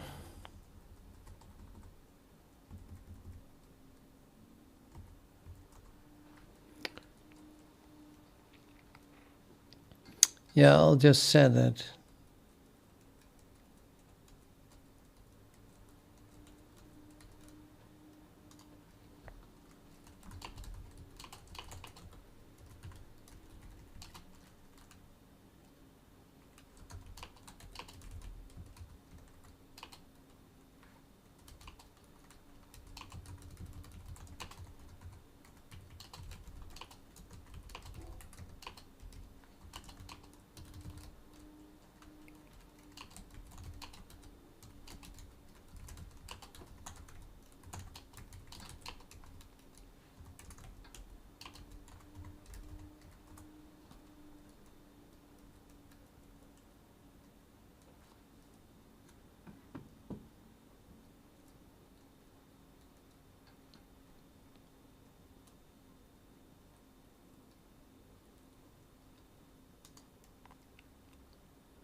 You just start with a hello world program.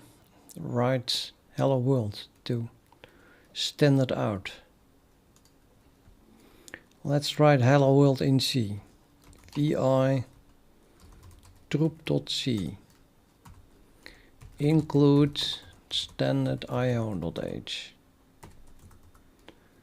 int main printf hello world return 0. What did we learn in preparation for C++?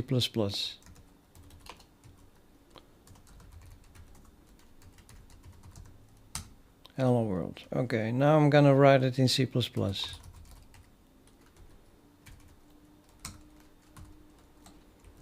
Include standard io.h. No, headers do not end on .h. Headers have no extension. Standard headers. Main. Return 0. No, it is not needed. Return 0 is implied.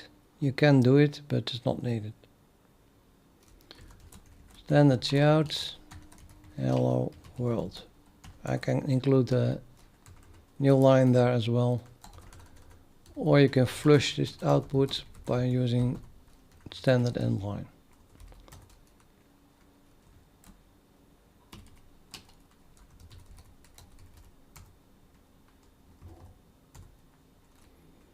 Both same outputs, very different file. So why would you learn C before learning this? Don't use printf, it's stupid. Now, if you find anyone who says that this is they can't understand it, then those are the people who learn C first. If you start with this, then that becomes natural. This is the way to write something to see out. And it's even better because now, let's say here I have a struct. Well, I do that all the time in my program. You see it. But if I have, say, a class, let's even stick to real C++. I have a class which contains float x and float y, which gets default initialized with. I have to make that public.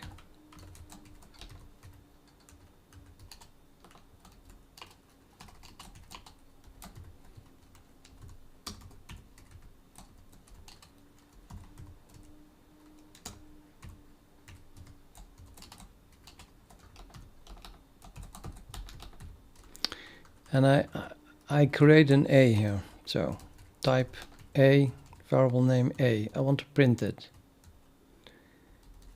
A. Make that work. Okay, the way to make it work is maybe difficult, and it might be easier to do something like it in C.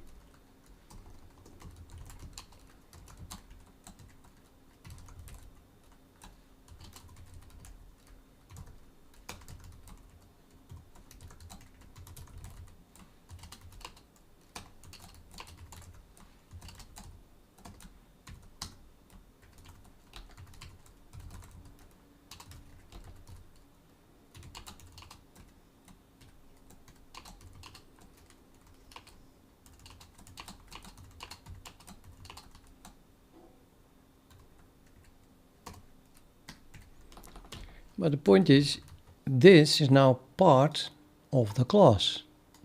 If you change the class, you know you have just one place where you have to change how you write A. And after that, you can just write A. I can write any type here, as long as you tell the type how it has to print itself. You cannot do that in C.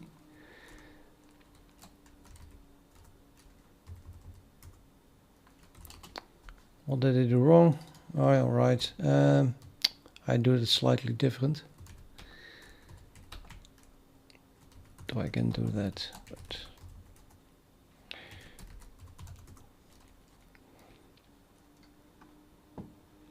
Now, if you learn C, you're gonna do lots of stuff, really lots of stuff that you should not do in C++. That's not how you code in C++. I'm not even going to show you how to do this in C, I think. It's just totally different.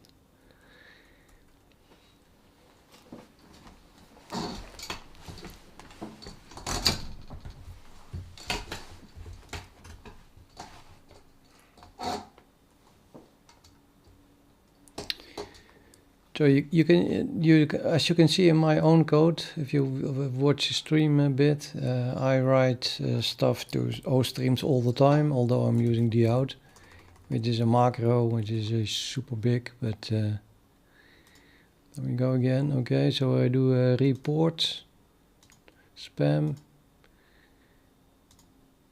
They are not hidden. I still see them. It's not hidden. So then I still have to remove them or something. Okay, remove them one by one. That doesn't use. So the only thing that's fast enough is hide user on this channel.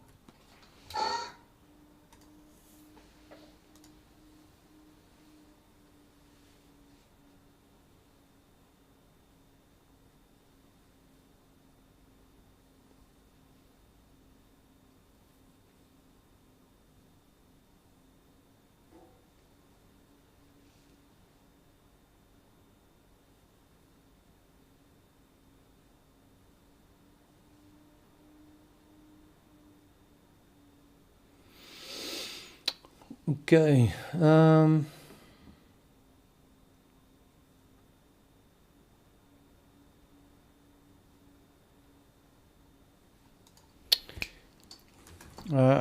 feel like I did not make any progress today. But it probably was necessary to this is to add a set index hint. And the next step is then to replace this type with a map or something, because it's not really sensible sorted at the moment, while it must be sorted.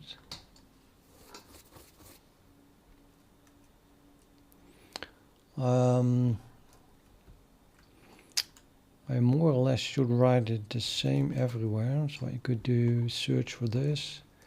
But then again, maybe I have no namespace or a different namespace. So let me search for this instead.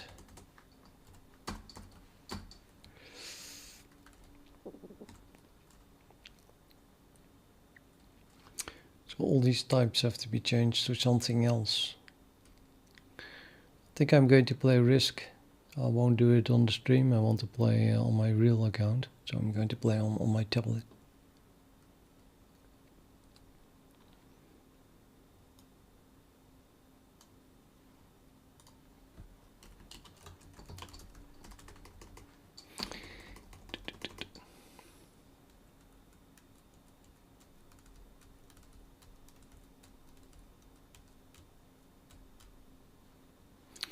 Yeah, so how do I do this? If I just stop the stream, then the chat gets disabled. That's also slightly annoying.